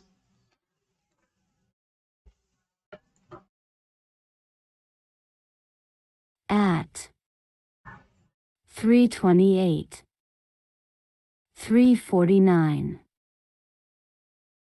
Jelanda said she felt everything was staged and planned, and stuff was stage. not adding up. She said that she could not identify her daughter's body, and the medical examiner's office in Maryland told her that she had to agree to cremate her daughter's body before they released it to the funeral home. I wanted my daughter's body shipped. Look, y'all want to know why they want to cremate that body before it reach the funeral home? Because by law, the funeral home, if they see foul play, they got to report it to the laws. So to prevent that even happening, cremate her. That's what that is. That's what that is, gang. So look, I want to know why they did that. I want to know why. You see what I'm saying? What would they part would be in all of this shit? Maybe they seen some young black people, because this shit happen all the time. And keep this in mind, when some of these cases, they be covering it up. Because some of these cases, they don't believe these kids be close to their mother. They think down there all black kids come from broken homes and don't know their daddy, don't stay with their mom, or don't have relationships. And you know what I'm saying? So they kind of fucked up ass thinking the way they thinking they'll cover up crimes. And what if you got a young mother out here with a child and she ain't close to her mother and her father. And the police know this, the coroner know this, they you know what I'm talking about. So they'll sneak a kidney or a lung or some out the body and make a little profit off of it. You know what I'm talking about? And thinking that, well, shit, they ain't gonna find out anyway because shit, they ain't had no good relation. The mother ain't gonna fight for her child the way we'll fight for our child. You got people really look at us like that, guy. You know what I'm talking about? That's why they show you when it comes to every rapper, they gonna tell you all the rappers got the same. They stage all this shit. Yeah, my daddy was never in the picture. Yeah, my mama working jobs here and there, and I was the baby, and I had to think about the family, so I was the one out there doing this and doing this, and with the family survive, making him like he a fucking hero, cause he had to go out and sell some dope, and they want you to think that every young nigga got to sell the dope and just to have a life. You know what I'm saying? No. You see what I'm saying? That shit, I don't even know why these people just go for this dumb shit, bruh. You know what I'm saying? That shit don't even make sense. And the average nigga, don't you know how many drug dealers that sell dope and don't make money at all? Because they don't even know how to sell no motherfucking dope. Everybody ain't privileged to make big bands when it comes to selling dope. Everybody, the way these people think, look, when these people think of us, this what they think of us. We don't get along with our family. Our mother and our father is not finna come to our rescue when something happens. You know what I'm talking about? So watch this game. I'm seeing the racism in this shit as well. Cause these kids, these young people too, straight up. So what they care about any kind of young black people anyway. You know what I'm saying? They don't give a fuck. Look how the majority of these black people is. You know what I'm saying? Look at some of them, they massive. No wonder why the police do what they do. Shipped home, but they didn't give me that choice, Jelanda said. They would not release my daughter's body to the funeral home until I signed cremation paperwork. She need to go and file a lawsuit against the cremation. I need to find a name on these people. They trying to stop another autopsy report. That's the whole part of the cremation, right? So it's something else they took from the body. They might don't have nothing to do with what happened or the accident or a murder, but one thing they can do, they seen the opportunity to steal, right? They seen the opportunity to steal, because in these cases, people ain't go look for organ harvest and they ain't check nobody liver and stomach and make sure out they all there. And guess what, gang?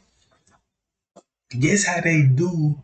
Guess what they do when they cut all your insides out, weigh it up, and you know what I'm saying? Guess how they put it back in your body though? They put it in a grocery bag. They put your stomach, your heart, your kidneys, all of that in one fucking goddamn it bag and put it in your body and sew it up. You see what I'm saying? And sew it up, gang. And I was like, whoa, what? That's it? You take everything out of me, then you bag everything up and you tie it in a knot and put it back in me? No, I don't believe all of it. They don't put everything back in the body. They just like putting. They just like putting $100,000 hard back in the fucking chest cavity. You know what I'm saying? All right, listen to this, y'all. Paperwork. The autopsy report stated that the 3 feet 3 inches body they received right forearm was greater than the left, and both legs were amputated. Look. However, they said the autopsy reported that the 3 body had received right. Damn, hold on. What that mean? I know that ain't her fucking height. Oh no, it's her arm. They said the autopsy reported that a 33 body that reached from the forearm was greater than the left arm, and both legs were amputated. So both of her legs were amputated. One arm longer than the other, right? One arm longer than the other. However, Jelani said that when she was shown a photo of a body that was said to be her daughter's, that body had legs and contradicted the written report. What pictures they showed them? I want to see those pictures. Remember that, gang, when I told y'all when they come to the autopsy report, you gonna need photos. It's a part of the investigation, right? So you supposed to see Kanika body, you know, what it looked like naked, because you would identify more bruises, like, well, has she been kicked in the stomach? Was it another, and look, was her neck was broken and she had spinal injuries. She had a head wound, her whole fucking head was swollen. And then once you look at her hair on top of her head, it was caved in, meaning that she could have suffered a blow. You know what I'm saying? Fell on her head and she could have died from the same injuries that Shanquella died. That's all I'm just saying. We know the girl was beaten and we know she didn't die from hypothermia. So it's another way that that girl died. She could have had blunt force trauma to her fucking head and her neck. You see what I'm saying? So boom. Look. I wanted to know why the photo she showed me contradicted her report, Jelani said. Jelani said she wonders if her daughter is even deceased. At this point, I'm like, is my daughter even dead? Whoa.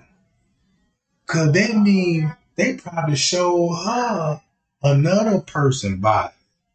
Cause whatever they showed her, she basically said that no, it can't be my daughter. You see what I'm saying?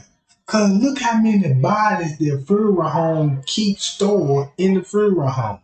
We hear cases about this all the time. They let bodies piled up on top of bodies. So it's easy for them to go in the back and wheel out a person. Damn, they could fit the out description and pull it up, and it could be another person. You see what I'm saying? Remember, this body supposed to been burnt and all this. Watch this, gang. Dead? Jelanda said. Jelanda said there was number 911 call and wants to know who called 911 and how did the police, fire, and EMS get to the scene. Who called 911? Because I was told there was number 911 call, Jelanda said. Where is the 911 call? That's a good point. Where's the 911 call? They got a documenting it. So she gonna need the 911 call, surveillance footage of the bowling alley. See if her daughter was even at the bowling alley. They could have had her phone and was, you know what I'm talking about? And she wasn't with them, right? Then she should have had a copy of the pictures what they showed her. That's why it's very important to keep copies. Anything these people show us, you want a copy for yourself. Cause what if she go to court and you know what I'm saying, and she really need that evidence to support, cause she could say, yeah, they showed me this and they showed me that, and then they come and present a picture, say this what I showed her. She looking like, nah, that ain't the picture what you showed me, and then here you go, another confusion. You see what I'm saying? So you gonna want copies of everything. Look how much shit they left out in the Kanika Jenkins case when it comes to her toxicology and autopsy report, right? No freezer burns on the body, no kind of freezer burns, right? No freezer burn. And I'm gonna show you what a body looked like after when it's froze and before when it's froze, and the stage that this goes along with it. So check this out, right? Listen to this story.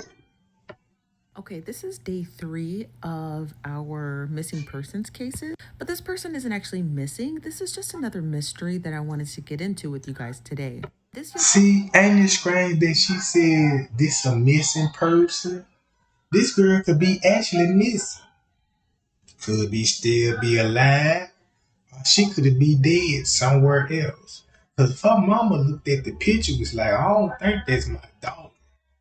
It must don't if the mother say some shit like that. If the mother say some shit like that, like 9 times out of 10, that might don't be her child. You know what I'm talking about? Cause she know what her child look like. Even if that person is unrecognizable, she gonna know some little detail like that's my dog.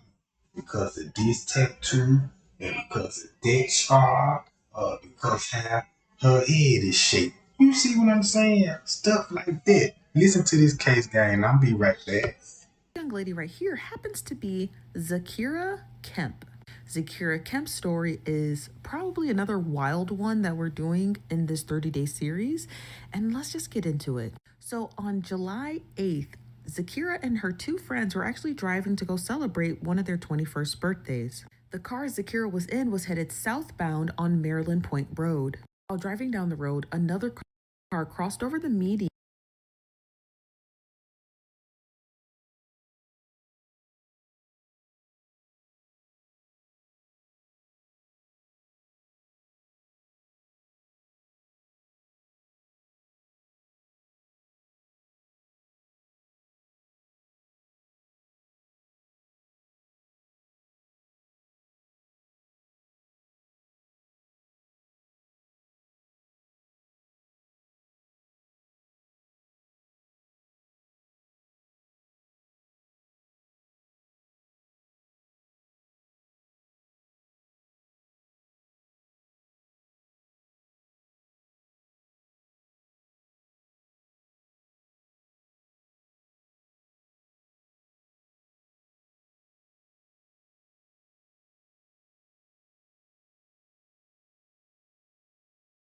and hit her, where she had struck a mailbox and hit a tree. Her car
had hit a tree, bounced back, and when it landed near the road, it caught fire. Now, that's not where the mystery is. The mystery actually lies in the inconsistencies in her story.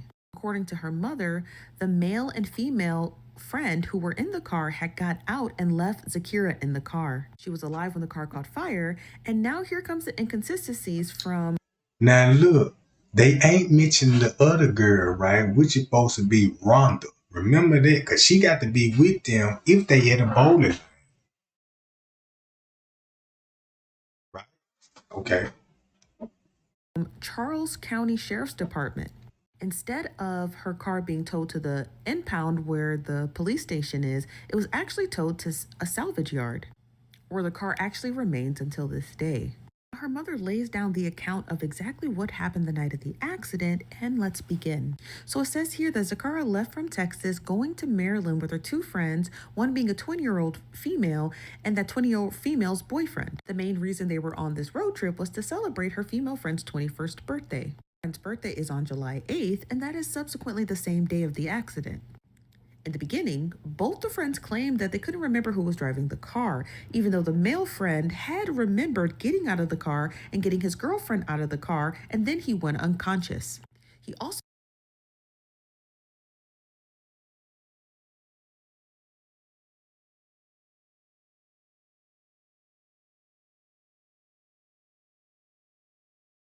claims that he was in the woods with nothing or no one around when in fact this supposed accident happened in someone's front yard.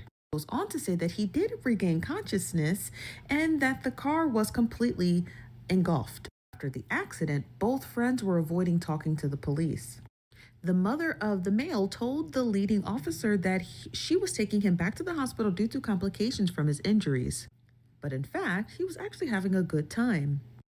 At some point, both friends regained their memory and stated that Zakira was driving drunk and caused the accident and caused her own death. Once the autopsy report came back, it proved that Zakira was in the backseat and she was not drunk. And if you think that's crazy, the story gets even crazier because the mom has a recording of her conversation with these kids. Part 2. What I'm thinking is happening because I still don't remember anything. So what I'm pretty sure is what happened when I'm getting out of it when I seen the tree, because I'm seeing that. They don't need to tell you what to say. You need to.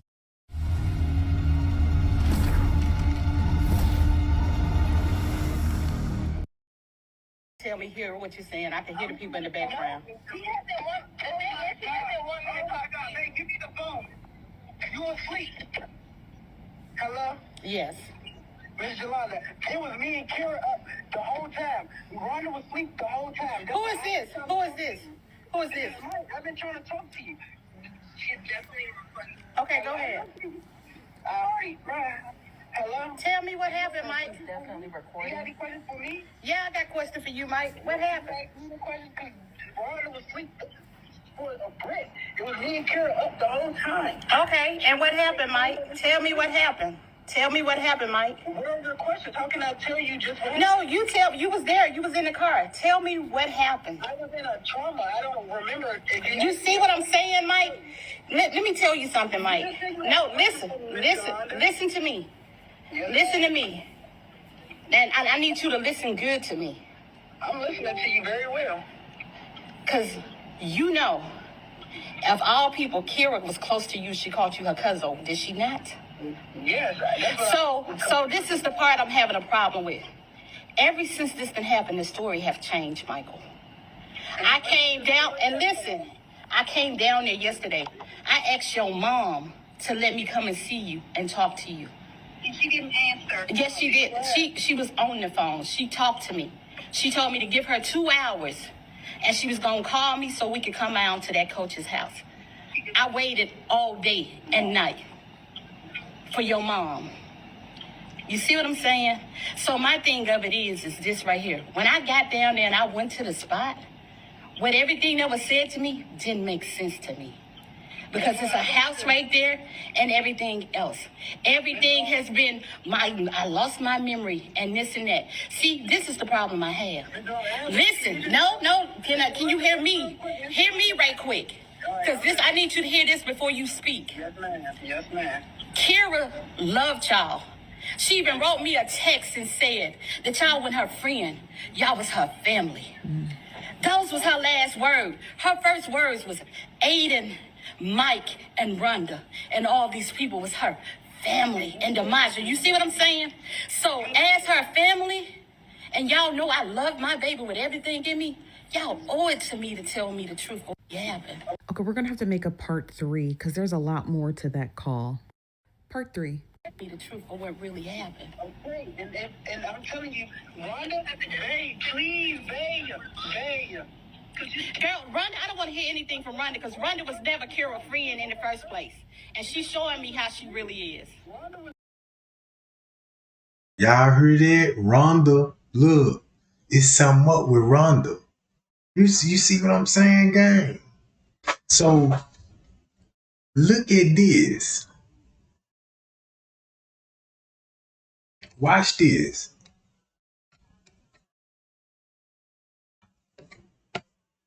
Watch this, gang.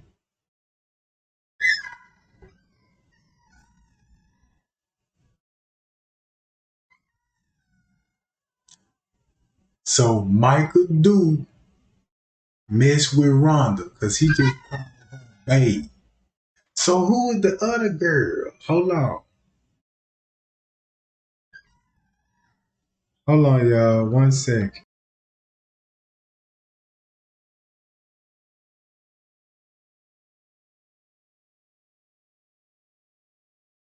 So you got Rhonda and Michael Duke girlfriend, and they went to go.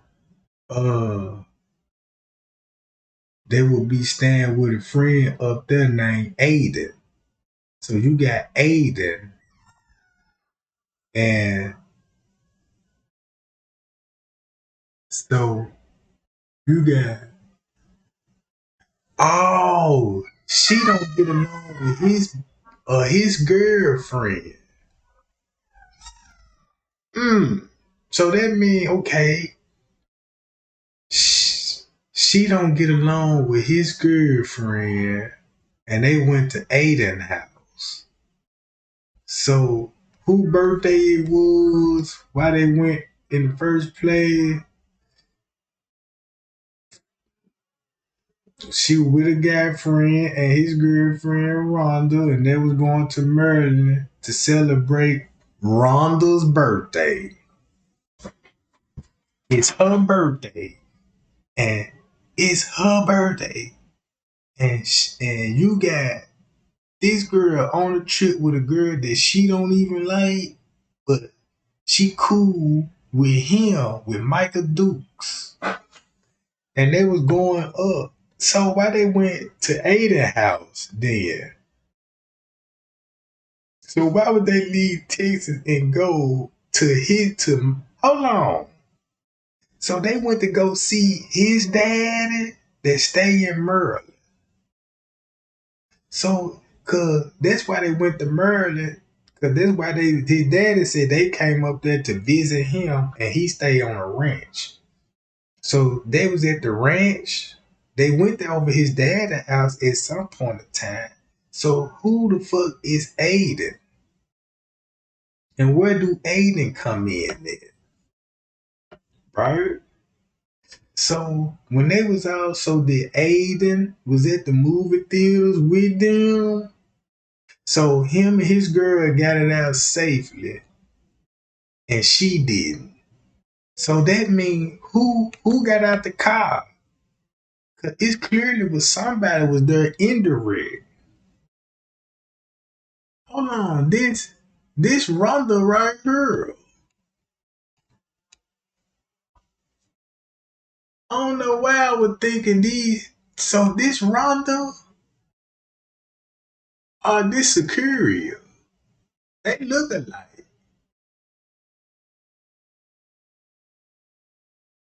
I don't know. I don't know which one it is.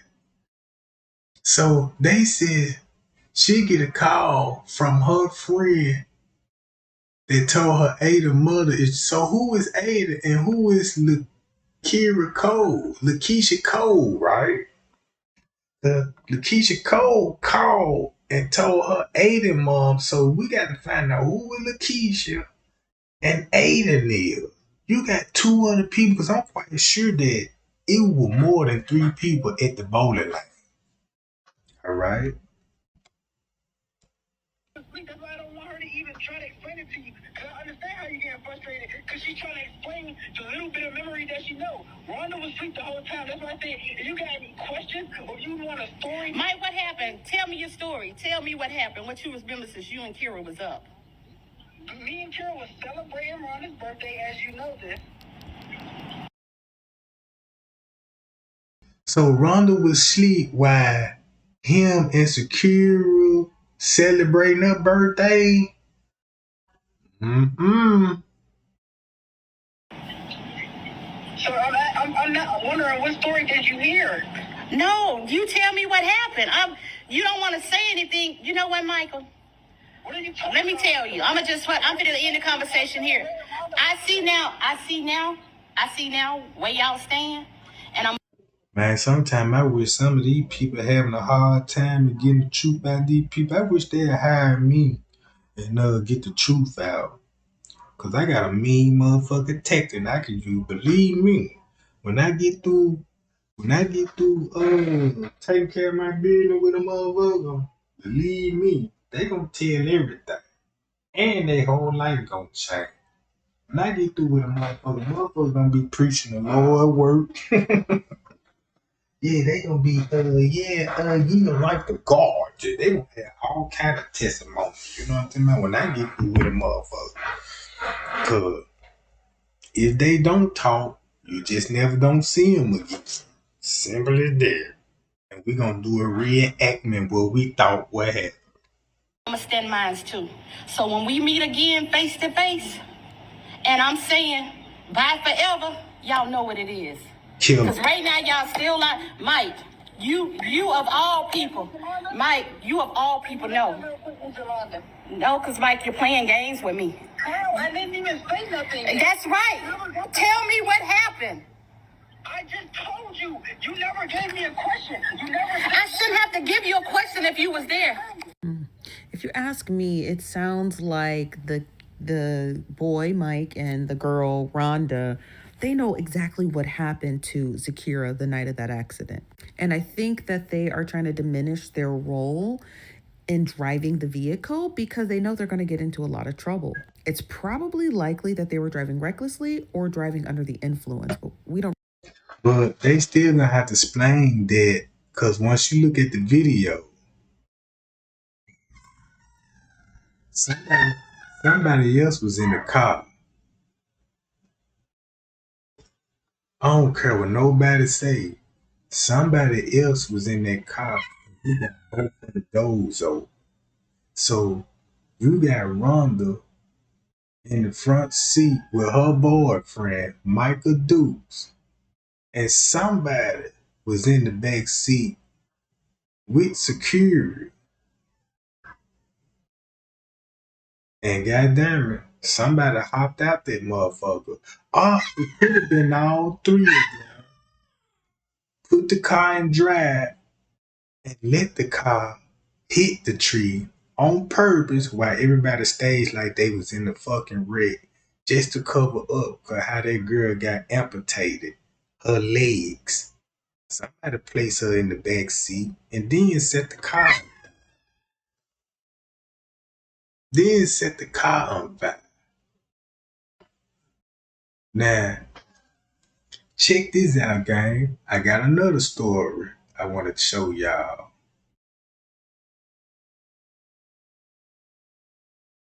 Hold on, gang.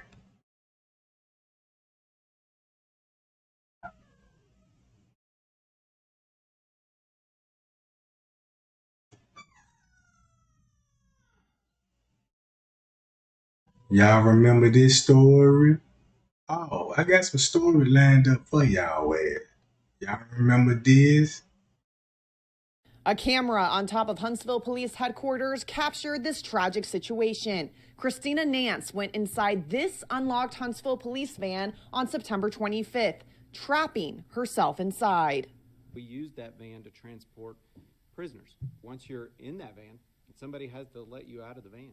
Huntsville police investigators combed through hours and hours of surveillance video. Deputy Chief Dwayne McCarver tells us the camera also caught Nance pushing a window open from inside the van 3 days later. It was open plenty to hear outside the van or to yell to outside of the van. But no one knew she was trapped in the van for 3 days till they seen her pushing the window out. Just to get a fresh air of what he's saying. What about she ain't hungry? You ain't ate in 3 days. I'm quite sure your ass starving, Jack. You know what I'm talking about? Watch this foul play game. There until October 7th. That's when her body was found after a pair of shoes sitting outside the van caught an officer's eye. We simply have no idea of knowing what her state of mind was, what was going on there. Again, we just, it's just a tragedy. But they did know Nance. McCarver says the crisis intervention team, which helps people who are in an altered mental state, has helped her in the past. Friday, Nance's family sat down with Huntsville police to view the video themselves. But they say they don't feel any closure because the video quality is so poor. Then look how they showed the video. They ain't even let the family see it on a regular TV screen. They just show it on a projector. Then the footage gonna show grainy as fuck. But I bet you know one thing about that footage that is gonna relate to the Kanika Jiggy case, cause you got a time skip. Then look, you gonna have a time skip in the video.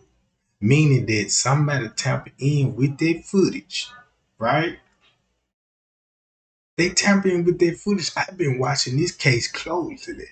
I done surveyed the whole layout, where the police station is and everything.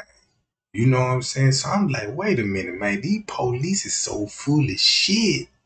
That's why it's so hard for... I'm going to tell you something. Conspiracy theory. This is why a lot of people love conspiracy theory. And guess where we get it from? The police. The police got everybody on conspiracy theories instead of just giving out the truth. Cause check this out. It's a million cases that deal with conspiracy theory. And the reason why it's conspiracy theory, one thing, they don't care about the case because of racial issues or who that person is, or the crime was perfectly committed and they don't have a clue. And just say if the police don't want to do work and let the case go closed, cause why solve a case if you can still generate money from the case? If you close a case, that means everything closed. No more money, no more revenue, no nothing. So if you got a 100 and some case closed, somebody paying those detectives on the clock to study in this case and try to solve it. What they do, let all the paperwork piles up. You ain't seeing no officers out here looking for the suspect. No. Cause why look for the suspect and you know later on that suspect gonna get caught drinking and driving. He probably get caught beating his girlfriend.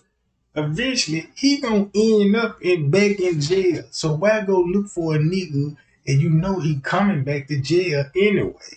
And that's when you will pick up the cases. Look how many rape kits. Look how many women in the African community nobody don't want to talk about.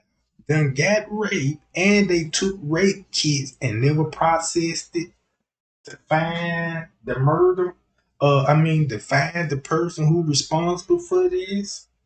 They got women out here that been assaulted 3 to 5 years ago, and they still don't know. They tests ain't been processed, and you got the suspect DNA all in the data. You see what I'm saying? Leave those cases over, because guess what you want? You want this person to keep striking again. Because if he doing this, eventually he gonna do it again, and maybe he'll get caught next time. So if he don't get caught next time, so shit by him ain't getting caught, motivate him to commit the crime again. Cause he watching on the news. It's like when people commit murder now, it's like they watch the news just to see everybody mislead. The murder suspect, we can't find her, we don't have a profile, and none of this shit. And these persons sitting up here eating Roman noodles and watching TV and possibly in the chat. Talking about it ain't nothing new yet. No, get out of here, you troll. And it could have been a murder suspect the whole time. Cause shit, Louis Straight Drop did. He did the same thing. That was just very heartbreaking to know that we didn't get the clarification that we really needed, that we wanted. As for the van being unlocked, McCarver says that is a mistake they take seriously. Our policies are such that should. A old ass van. Nobody don't drive no more. Look at this old ass van. Man, look. I watched the whole videotape, right? Look. Christina Nance was found dead by police after being in a van for 5 days after she was reported missing by her family. Now, her family is calling for an investigation into her death. Nance family via GoFundMe, an Alabama woman who was missing for 12 days, was later found dead in a parked, unoccupied police van in Huntsville, police said. Now check this out.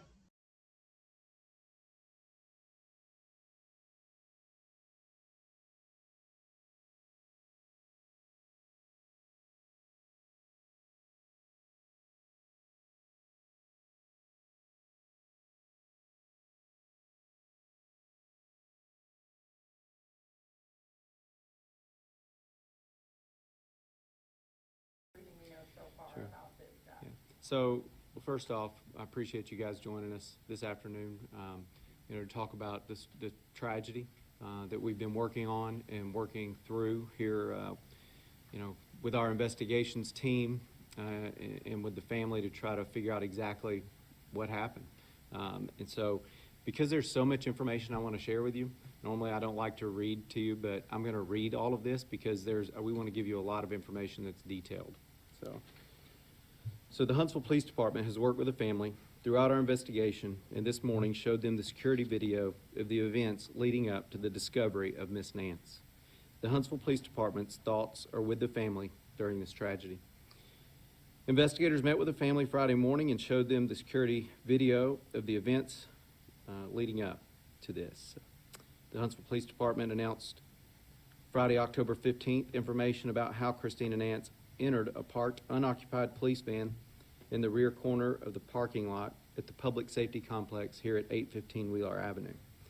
Miss Nance's body was discovered by an officer who was walking through the parking lot on October 7th. The officer noticed shoes next to the van and approached. It took a couple of days for somebody to notice the girl's shoes outside of a van, right? And look how many people parked in the parking lot through their week and nobody did see her. Look. Discovering Miss Nance's body inside. Windows on the van were observed to be opened, and on this type of van, they popped outward. Right? It wasn't that they were rolled down, they popped out. HPD has spent countless hours reviewing security video to determine the events leading up to Miss Nance being in the parking lot and in that van. Security video from the City of Huntsville cameras attached to the public safety building were the ones that were reviewed the most, the ones that showed where the van was in the parking lot. Miss Nance. That's another thing we need to start doing. What he just said. The camera that we got, the one that's reviewed the most, that's what they relying on to show the public. But it's other cameras on their parking lot they probably didn't even tamper with. Because I'm quite sure they tampered with this camera. Because look, in the Kanika Jiggy case, they didn't even release all the cameras. They were documented when it came to her case. Like the police only showed you the particular camera they wanted to show you from a certain angle of the crime, right? Because keep this in mind, this happened on the police station. It's cameras everywhere on his property, across the street, all on the road. So that whole area is up under surveillance footage. I looked at that Google Maps and I'm like, man, look, it's impossible for nobody to see her in the van because you got police in and out of this parking lot. You got people getting out and going to work her. What did she hide every time she seen somebody? Because keep this in mind, everybody know that work there know that nobody don't even supposed to be in their van. And check this out.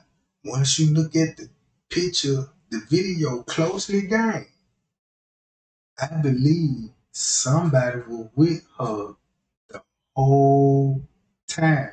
They just show her alone. Look. Nance is observed in the video walking around the parking lot. She lays down in the bushes at some point. And again, we're going to show you the video here in a few minutes, and you'll see the things that I'm describing to you. She sits on the hood of a police car for some time. She approaches other cars. When you sit on the hood of the police car, and that's where the police always, what majority of the time when they bring you out the car and they sit you right on the top of their hood in front of their car so the body cam can catch. You know what I'm talking about? You see that? It's the police. I always say, once you stand right in front of my cruiser for a minute, because the video camera rolling, you know what I'm saying? And the dash cam will show you. And the suspect be sitting on the hood of the car. Right? Think about that. What the police would tell a suspect to do when they confront. First, they got her sitting down on the grass. Then she ended up sitting on the ground, sitting on top of the police of a hood car, right? And she just all of a sudden end up in the van. Look, guys, you ain't gotta do nothing but edit the police out. Once you edit the police out, she look alone like she just really crazy and got mental issues. Cause you looking like, damn, why would she be sitting right there? Is she talking to herself? Damn, she must be high up under the influence. And they want you to think like that because that's what you gonna think once you see the video like that. You don't see nobody else in it. And I'm tired because they've been doing this shit for a while, gang. They've been doing this ain't the first time. Look at this shit. Cars in the parking lot, you'll see. And this all happens for about 10 minutes before she enters the van. This all occurs on September 25th at around 12:30 p.m. You said p.m.? Correct. In the middle of the day, around lunchtime. Miss Nance was originally reported missing on October 2nd to us. And at the time, she was believed to have been seen last on September 27th. Right? After security video showed movement in the van earlier on that same date, it was determined that that timeline was incorrect. So that is part of the problem with why this took so long. So we are off the top, now he got to explain the timeline. Bro, The charges, the main important of the evidence is what? Timeline, right? So it ain't no reason for y'all police time to be even. It shouldn't even be no speculation on your timeline. Look, gang. Believed to have been seen last on September 27th. Right?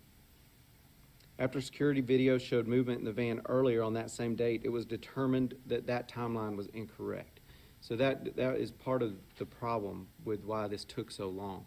So we originally were looking through surveillance video that really we had to look at minute for minute to watch to see somebody enter the parking lot and get into that van. So we literally had to watch 2 weeks of surveillance. Really? 2 weeks? Who going for this shit, bro? Either the video gonna show what happened, or you needed 2 weeks to clarify and cover up what happened. You see what I'm saying? Why the time would be incorrect on any fucking thing? And if your time run off the internet, your time will never be off if you, goddamn it, your system is hooked to the internet. They just like if I'm looking on my goddamn laptop, if that motherfucker say 5:30 and it's actually 1:30, that means I wanted to show at 5:30. You see what I'm saying? Cause I changed it to make it sound like that. Only way if it changed on my computer if I hit the OK button to edit it the way I wanted to edit it. So these people could edit the video, do what they want to do with the video, and make a common speech and say, yeah, you know, the time that was on the video, it wasn't incorrect. It was incorrect. And they had to take us 2 weeks to figure out what we're going to. Now look, only thing we need to know is just see her on the video. What time the video? If the video show her sitting there, watch this, sitting on the ground, then turn around, sitting on top of the police cruiser, and then turn around from the police cruiser, she inside the van. Right? What they got to do with the timeline? A whole lot. Because that's the time when you got to exit the police out if he occurred to her. You see what I'm saying? And that timeline gonna come with it. Y'all can't read between the lines and the cover up with this. That's just like telling me, oh damn, you got to change the time on. You know what I'm talking about? And then the police, everybody like, what taking so long? Oh yeah, you know the time was on there was incorrect. Now the time was on there was very correct. They just want to incorrect the time because you got to cover up for the police officer that encountered her. But don't y'all know she just got out of jail? Well, she was detained by a police officer. That's how she ended up there. The police officer brought her to the precinct, but he didn't follow up in charging her. So he let her go. So once he let her go, now she walking through the parking lot, right? So they made it look like that she was just roaming around the parking lot because she paranoid, schizophrenic, and she got mental issues. And that's what they want you to see. Look. We worked our way back to the 27th, and then as we reviewed the video at that point, we saw that there was movement. And remember this. Y'all remember when I showed y'all about that about the cocaine bus on the airplane? Remember on the airplane when that time skip on the airplane when they had all those keys of dope on there, and then there was a lady working the case said, "Ooh, she had found something," and she went and looked at the surveillance video, and she started digging into some unknown files and found they had changed the file on some of the video. Cause keep this in mind, some of the videos you can't delete. You gonna have to save the video, rename the file, and relocate it somewhere else. You could disguise the video as you could put a PlayStation app on the file. And you would think it's a PlayStation app, but actually it's a file that you know what I'm saying, download. So now look what they got on the screen. I wouldn't even be surprised the real video will be in one of these files. Cause look how many files they got to go through. Look, they just showing me what's going on with the files. Movement in the van. Look. So we realized she was already there. So we had to then start working backward again. Right, so as you can imagine, and then look, network at the bottom. You see that? You even got the word network at the bottom, so the time will never be off. Now we're spending a lot of time trying to find what was going on. Go to the camera, Sergeant Thunderbooty. So, Captain Thunderbooty, you know what I'm talking about? Video showed that movement again. As I said before, we were able to determine that she did enter the van at that point. So what I'd like to do now is go ahead and show you the surveillance video. We'll take a look at it, and I'm going to I may walk away to kind of point out some things, and I'll try to get back to the camera or to the microphone to discuss different parts of it. So this is the video. Let's make sure that you understand. So this is the video as it looks to us as we review the video. Let me point out real quick. Now look, that's another part of the plan. Look, you see that? Show it on a projector. That's even gonna make it look blurry. And the reason why you got to show it like this, cause if you edit the video, right, all you did was color it. Well, like wherever it's gonna be blurry at, that's where the suspect gonna be at, right? So you got to cover up the editing part. Just say like I edit a video and I crop a picture out of it, right? Just say I cropped it a little too much off the picture and it gonna fuck everything up, right? It gonna fuck up the whole video. You can solve that with, all right, show the video, but show it on this trajectory, blur it out, and it'll make it hard for your eyes to detect where it will be cropped out at, right? I learned this shit game, cause after all that shit I went through with the Kanika Jenkins case and all those Photoshop they ain't did nothing but taught me how to spot Photoshop and you know what I'm saying, and how to Photoshop. You know what I'm saying? People use Photoshop for evil. You know what I'm talking about? Now watch this game. I want to point out real quick where the van is. That is the van that we'll be looking at.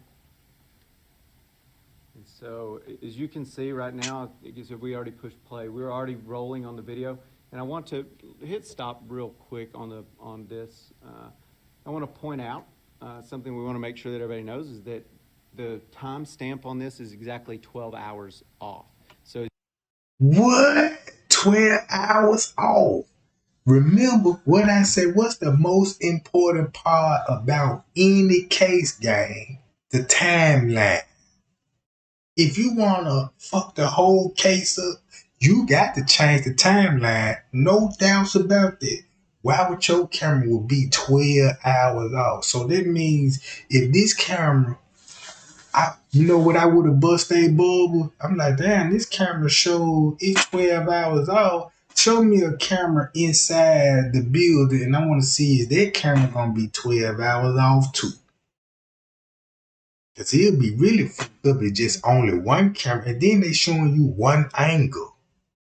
Now it's another camera on the other side of the building. Where that camera, and that's closer to the van, don't you think? You'll want the camera that's close to the scene. You see what I'm saying? as you can see, it looks like it says AM. This is actually in the middle of the day. It's PM. So it's the timestamp is off by 12 hours. So you could sue the internet. If that shit going on your internet game, that's like you looking at your phone and they say it's 12:55, right? 12:55. So if that motherfucker say AM, don't you know That's a big ass lawsuit that you can sue. No, bro. They just forgot to put the PM back on there, and when they released it, they were like, "Oh shit!" That little simple technique could have solved their case. We like, damn, them motherfuckers say, "Hey, bro, so y'all switched it." You know what I'm talking about? So this is just after lunch on Saturday, the 25th. All right, so we'll roll it again. And I want you to pay close attention to just how difficult it is to see anything in these videos. You know, we'll show you in a few minutes how we can zoom in. Bitch, that video don't show like that in the office. To some degree, but as you zoom in, you lose, it becomes more pixelated and more difficult. And that's why in the Kanika Jigga case, that's why they always screenshot it and blow it up. Cause it'll get very pixelated and it'll be hard for you to tell what's going on. And that's how they were using it to the Kanika Jenkins case.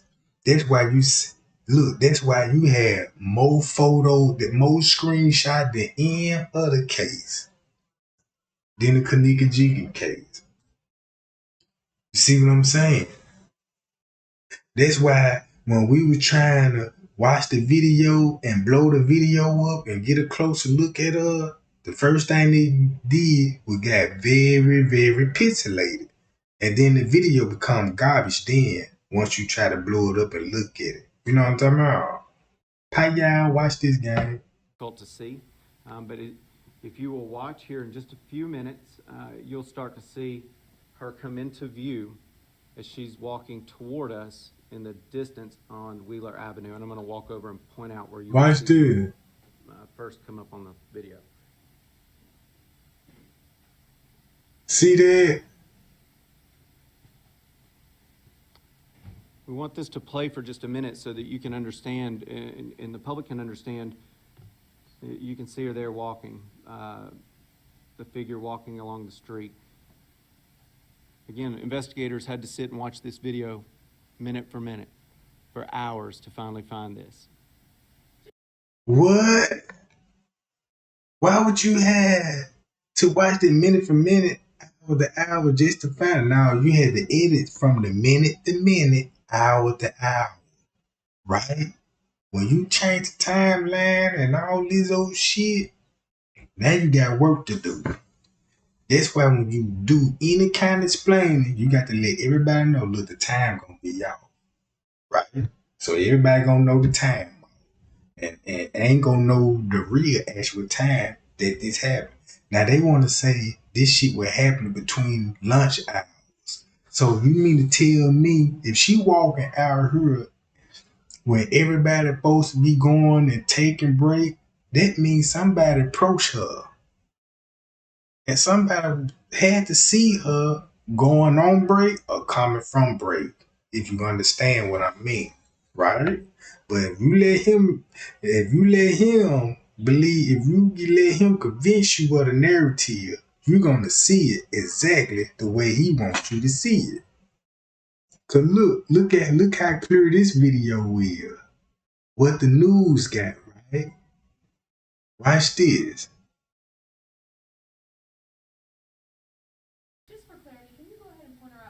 Sure, she's actually gone behind a car. So what I'll do, so we wanted to show you this raw version of the video.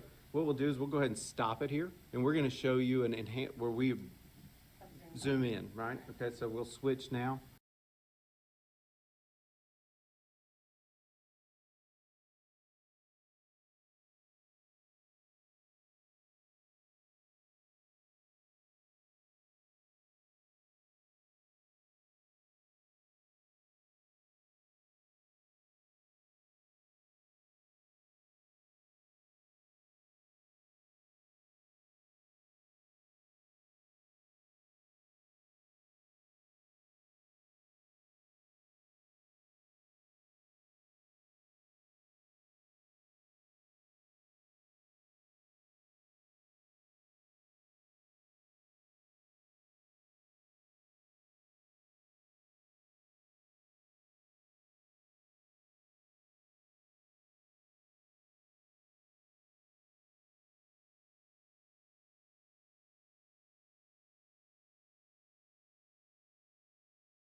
Whoever did this foul game, my bad, y'all.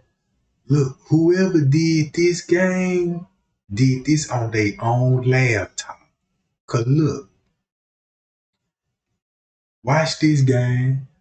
Watch this. Somebody did this on their laptop. Cause they into their personal files, right? This is not how the police would save files. Somebody got a personal laptop, downloaded the hard drive, and edited the video, copied, saved it, right? Save the edited version and upload the video, and it's going to show up on their media player, right? Cause look, you don't see, they ain't even in the downloads. For one thing, they is not in the downloads. They in their personal file on their laptop, and they edit the video.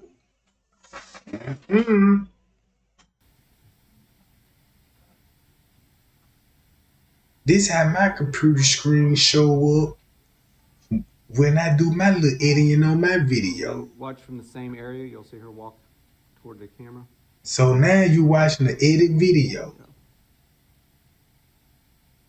Now look how that angle change. See her walk. Now look, y'all see how the angle change? Watch this. This from another camera. Look, watch. Just look at the angle. You see how tall the camera is in the sky? Boom! Hold on, let me mesh that up. See that? Look. Toward the camera. Watch this. So this another camera right here. Cause how this get to right there? See that game? Right in your face if you know what to look for in edit videos. I learned this by shooting personal videos on my phone. If I would try to make a video game showing somebody how you can make a video and clone yourself in the video, like for entertainment, because a person wanna, clone themselves in the mirror. And I noticed one thing about this. If you record the video and if you want to clone yourself and make yourself show you talking to yourself in the video, you cannot move that camera. You're gonna have to take 2 videos of what you're trying to shoot, but you cannot move the camera, because if you do, you fuck the whole thing up. So that means if they would have zoomed in, look, if they would have zoomed in, it would have looked like this. All this would have been cropped out and you would have been facing right here. But guess what you finna see right here, gang?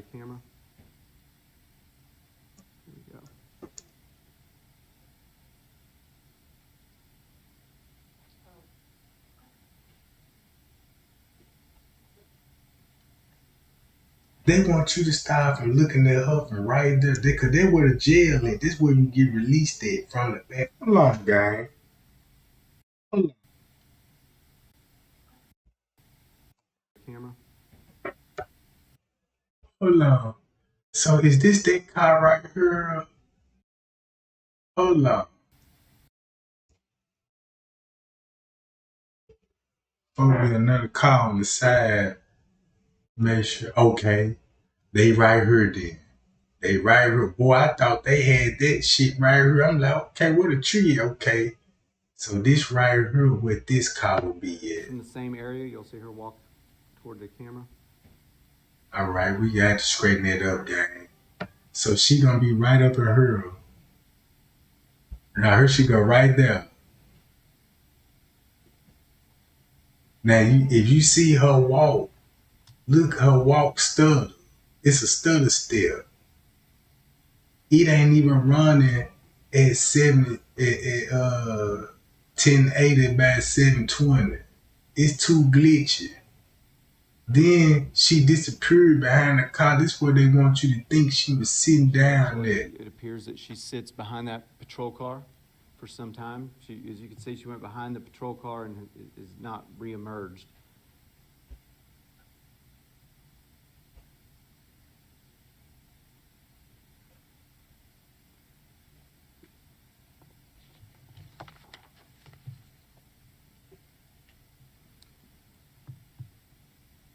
And again, make sure you note that October 7th is the day that we found her. And so we had to work back all the way from October 7th to now we're on September 25th to be able to find this bit of video that shows her in the parking lot and get into the van. And is this an HDD surveillance camera? It's on our building. It's maintained and serviced by the City of Huntsville General Services, so we obviously have access. Look how the car look, y'all see how the car, y'all look. That motherfucker desperate. Look at the car when it passed by the trees, gang. Look. Maintained and serviced by the You see that shit? Look at this truck. So It's gone now. Where the truck is? Y'all see how that motherfucker just disappeared? And watch how it appeared. Obviously have access. Look. By the watch both of these cars. Bit of video that shows her in the parking lot and get into the van. That car slowed down. It's on our building. It's maintained and serviced by the City of Huntsville General Services, so we obviously have access. Whoa! It is a city camera, correct. This camera is actually a somewhat recent addition within the last couple of years. This camera has been put on the building just to add more video footage for better security. And you can see her out again now, walking.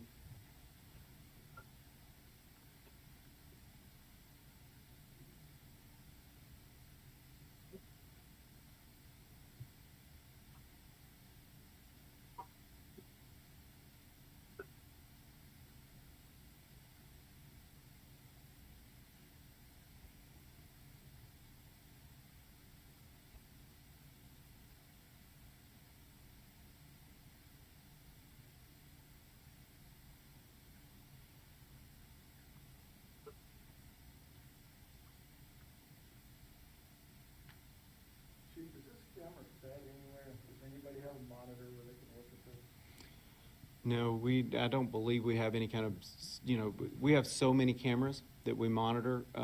No one's sitting and watching this specific camera that I'm aware of. No. These are just so that if you have an event and you need to go back and look, why not watch these cameras? You can see she just leaned against the patrol car.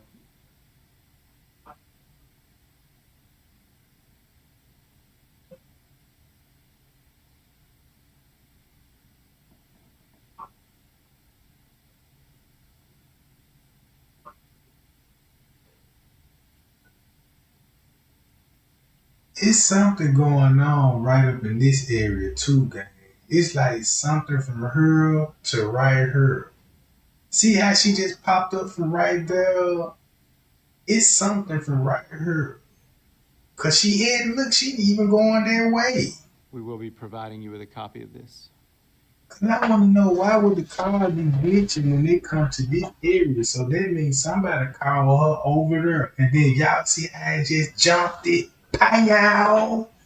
Pow! Just like Kanika popping up at the staircase in Redlands. You see what I'm saying? You can see there how difficult she is to see at that point.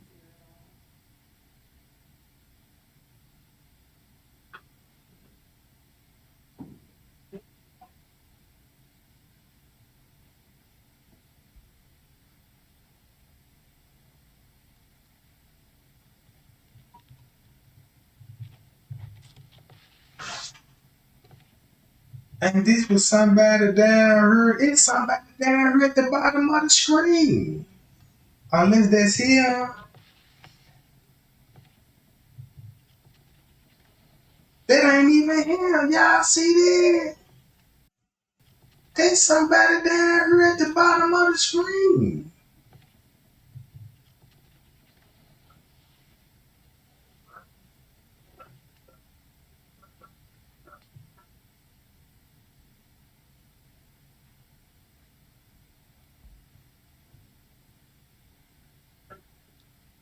I know I ain't tripping, bro. Y'all, look.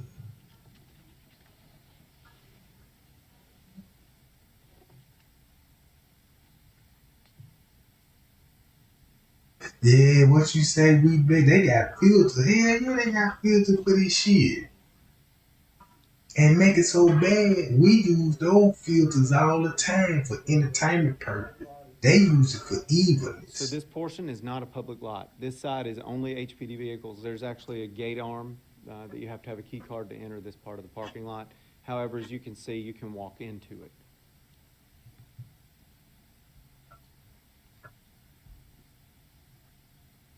And here's where she goes along beside the van. You'll see her go to the rear of the van, and then she doesn't reemerge, and that's where she enters the van.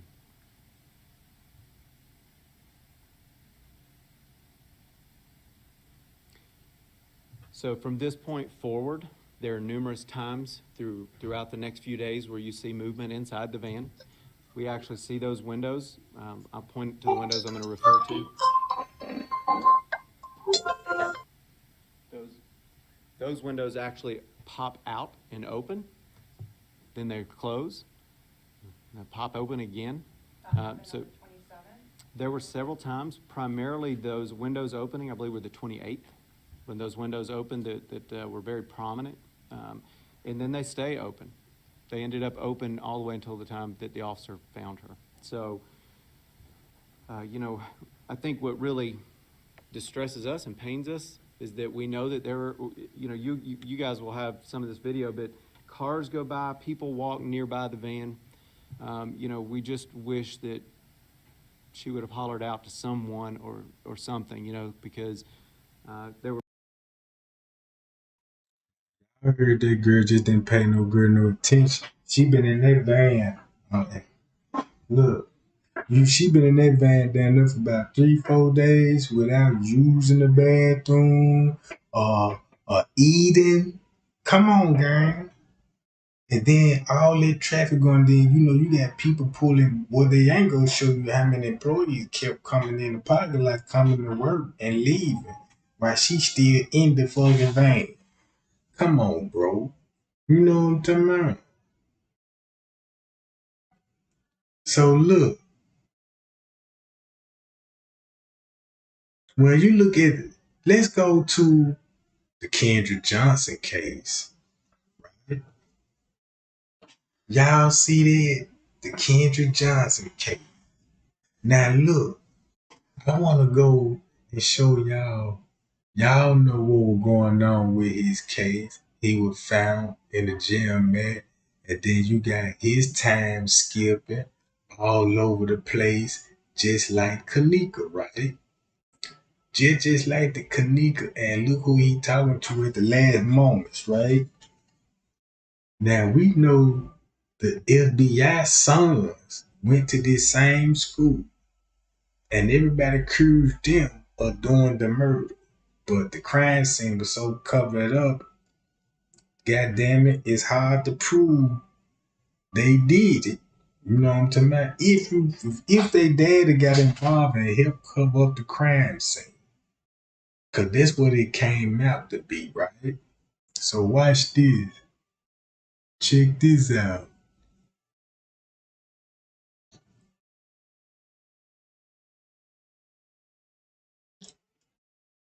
The images. Look at the images, right? Look at his arm and look how much blood that's on the arm, right? No blood on the shoe, but he got the shoe on top of the foot. Watch this. You got somebody else's shoes right here. Now, did they say he was wearing 2 pairs of shoes, I believe? I don't know. Then he got blood and shit on his back. To make a long story short, gang, look at this shit, bro. Watch this shit.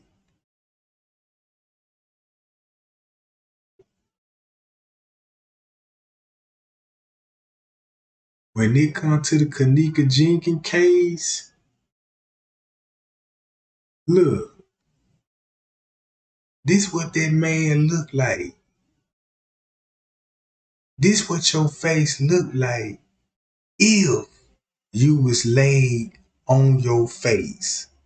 This what rigor mortis pulling of the blood look like.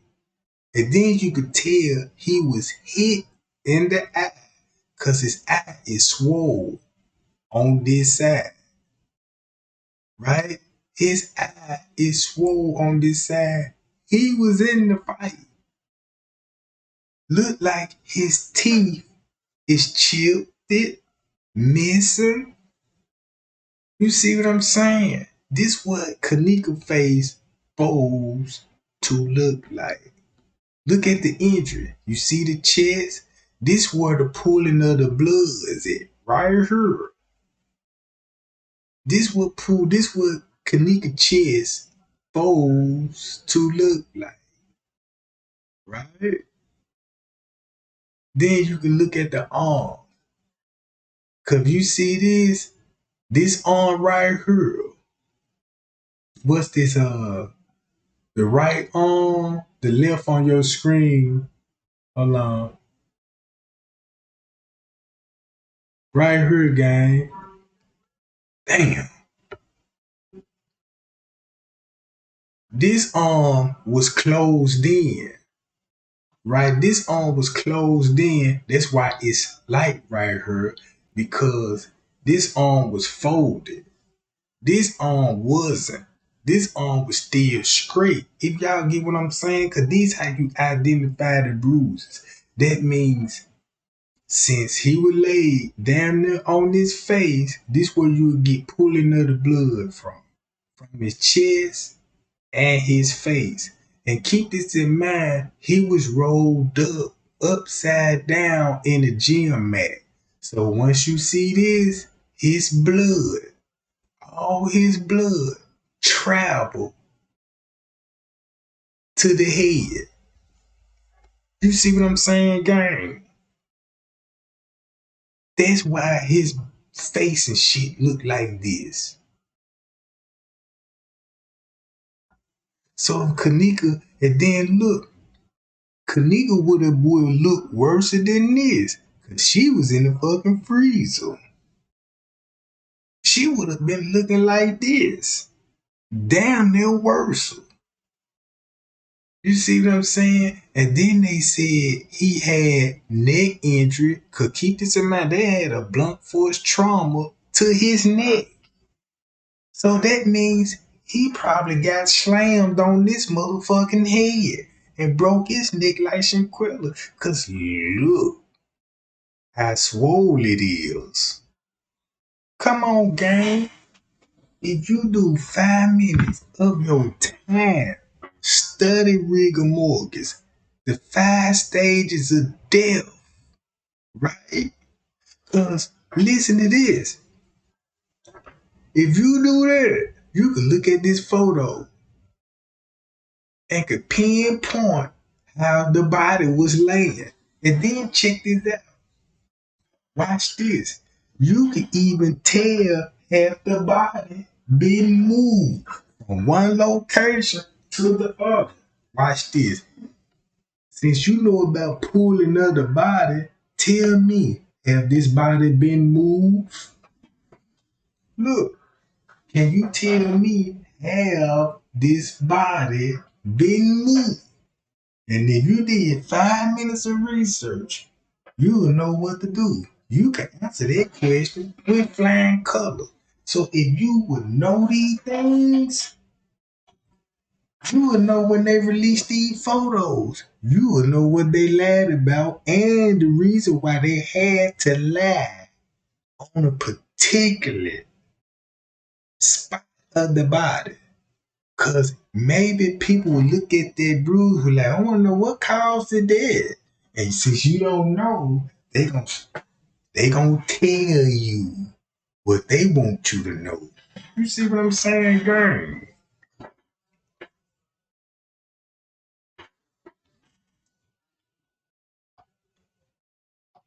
That's all I'm saying, gang. Look this stuff up. This is crazy, bro. This really, really crazy. And look how they got away with this. Then they ruled it an accident. And watch this.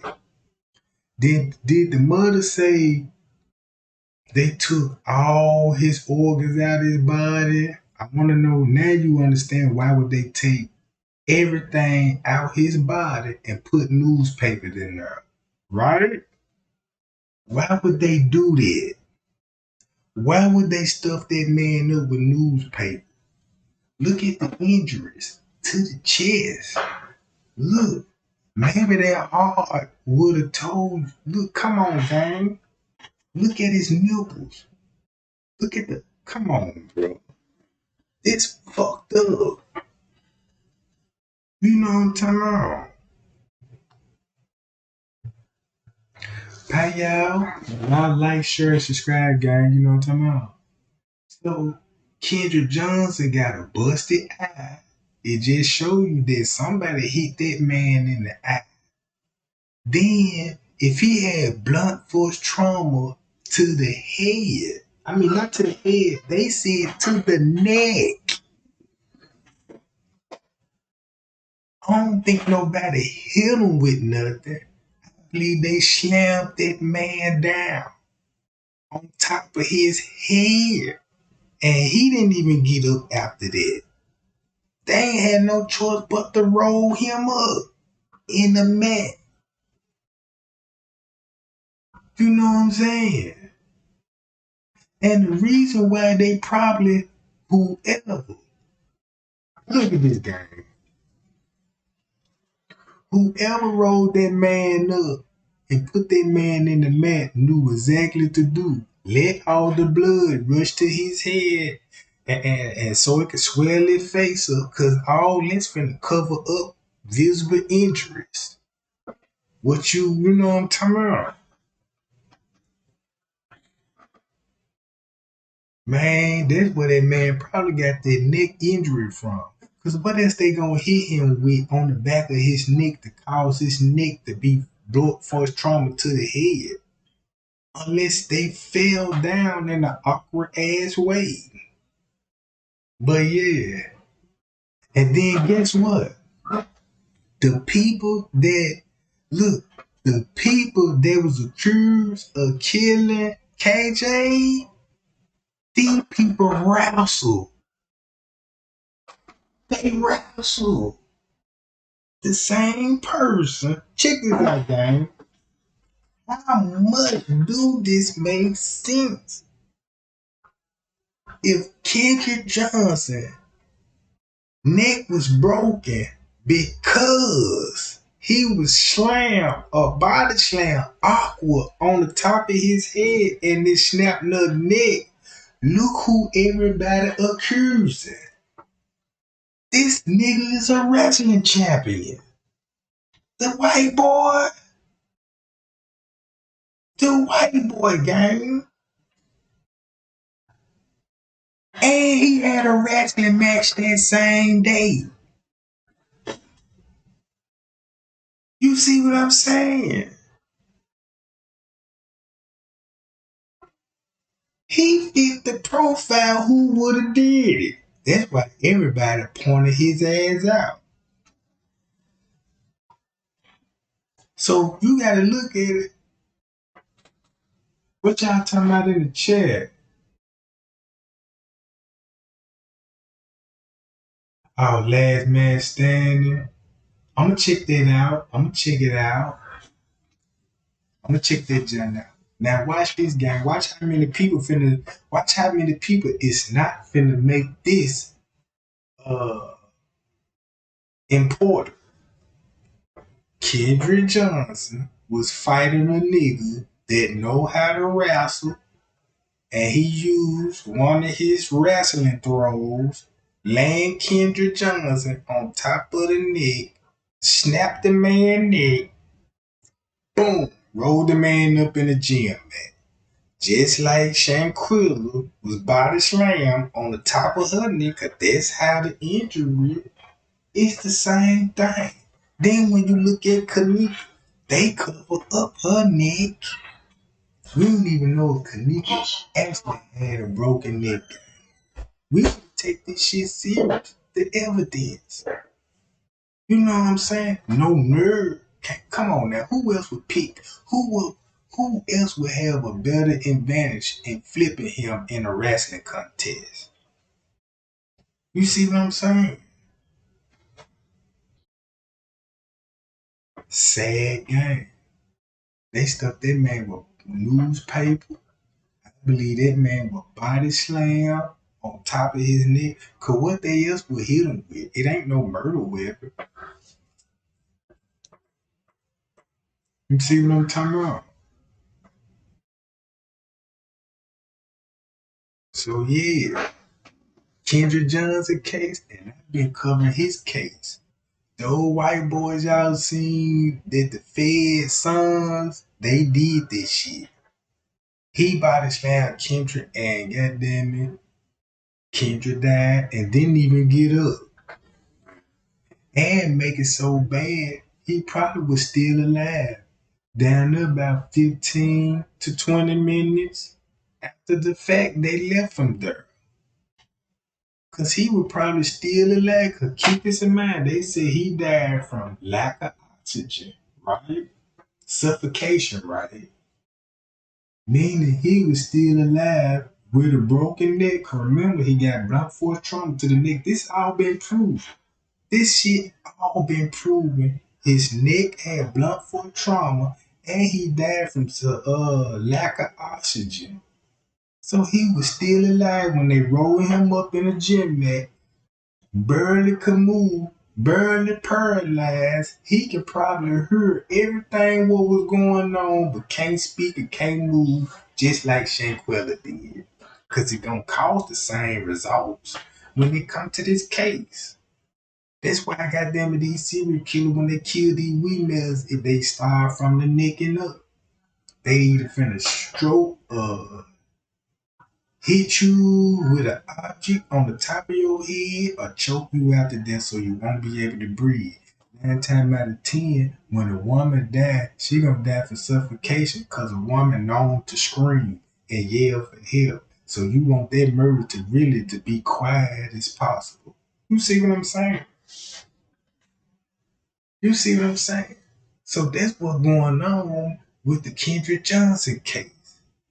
All I just got to do is just put all my receipts together, everything that I know about the case, and it's gonna solve this shit. It's gonna solve this shit. It ain't even no conspiracy of what happened to that man.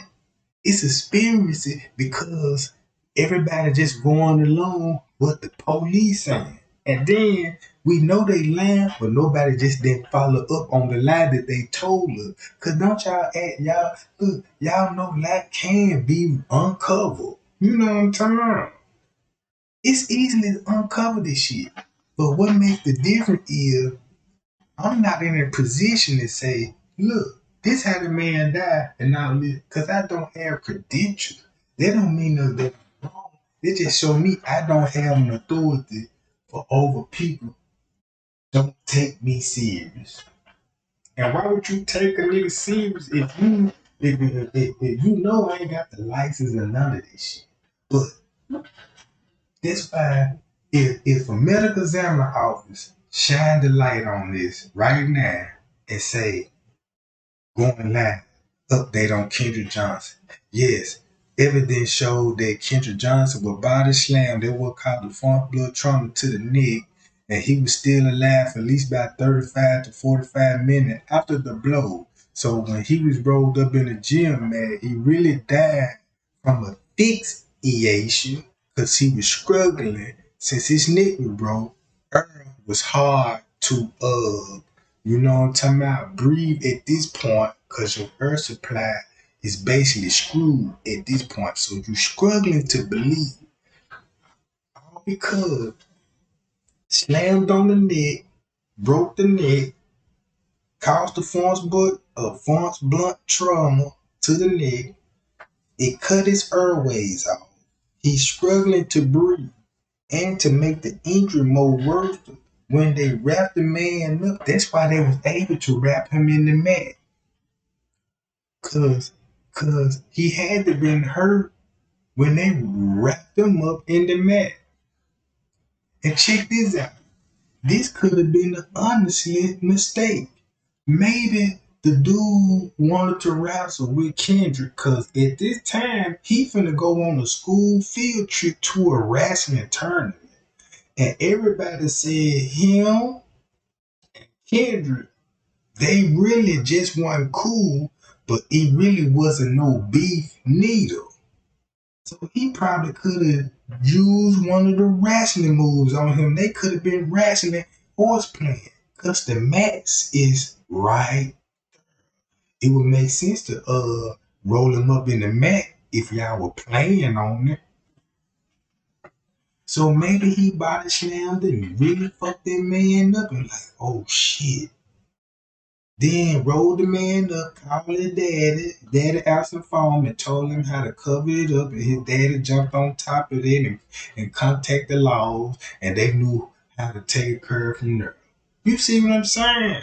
Cause guess what the daddy gonna do? Take up for his son. See, he ain't gonna do what Micah did when he was telling the mama, like, yeah, you know, my memory, you know what I'm saying? When the mama was like, yeah, you know, my son, he had open heart surgery. No, it wouldn't have been there. Cause the feds daddy ain't got to say nothing. They ain't got to do nothing but just go straight to the paperwork. Look, take that part out, put that part in there, and now you, son, don't you say shit about this case until I tell you to say something about this case. Let everybody get all the evidence what my team gonna pull up, because the news media finna comment and ask you all type of questions. So they gonna inform the son of what question to answer and what don't to answer. You know what I'm saying? So that's why his story was looking consistent the way it was in a professional manner. But why all of a sudden, years and years later, that the mama get a letter from somebody, one of her anonymous, and say he felt bad about this shit? You see what I'm saying? He felt bad and he got older and he had to change her heart and he wrote the letter and told the family what was really going on with Kendra Johnson. See now what a further home come in it, they made it even more worse. Cause they just felt like I don't think they got nothing to do with the murder. But what they did, they would have had to cover it up and take some of the body parts out. Cause look, if you got the heart, the lung missing, it would have disclosed what else they happened to him. You know what I'm talking about? Since you don't have the heart and all of that, and it wasn't part of the autopsy report, you see what I'm saying? So that means the first autopsy was invalid, right? So then the family had to get two more autopsies done. Two more autopsies done without the organs. You see what I'm saying?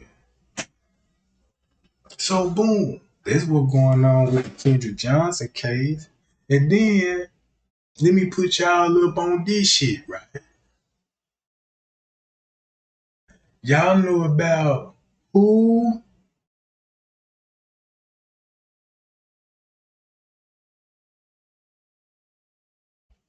Hold on, gang. I'm gonna show y'all this. Here go a lady that killed her own son. She's a millionaire and a pharmacist. She killed her own son, drove her own son up and killed him. A millionaire, right? So y'all might, and then cover a bag up and fill the bag up with nitrogen. Look, she killed this poor little baby, y'all. And did she have the baby? Because she might adopt the baby. You know what I'm talking about? She might have adopted the baby or something like that, but I was looking into a whole lot of cases, gang, and they so easy to, you know what I'm talking about? Hi, y'all. And I got some cases coming back on the Oregon Austin case. Don't y'all know, man? They got did y'all hear the update on the missing Cali boys? Y'all ain't know about the update and what's really going on with that case. It's sad and it's so corrupt. Man, I just hope, man, you know what I'm talking about, that all of us will just wake up and just call them out on their lies so they can stop killing us, bro. Man, folks stop killing us, bro. And we gotta stop killing our own people for dumb shit. Cause these people dying for no fucking reason. It's like everybody dying from their best friend or their best friend boyfriend. Or they best friend ain't doing it, their own family members doing it. I mean, goddamn. I mean, shit. Hi, y'all. The real game. I'm gonna get on up at this junk, y'all, cause I got some other things to do. We'll go back now later on today, y'all, and we gonna talk about these little cases some more. Cause I got a whole lot on my plate on this end. You know what I'm talking about? But so yeah, y'all stay tuned for that. You know, Trey gonna be right back. Trey gonna be right back. Man, I love y'all, man. Y'all be cool. Y'all be safe, man. I want to appreciate the cash out game too. Man, they hit your boy up. You know what I'm talking about? And shout out to all the people that subscribe and everything, gang. Man, y'all stay tuned, man. I'll be right back.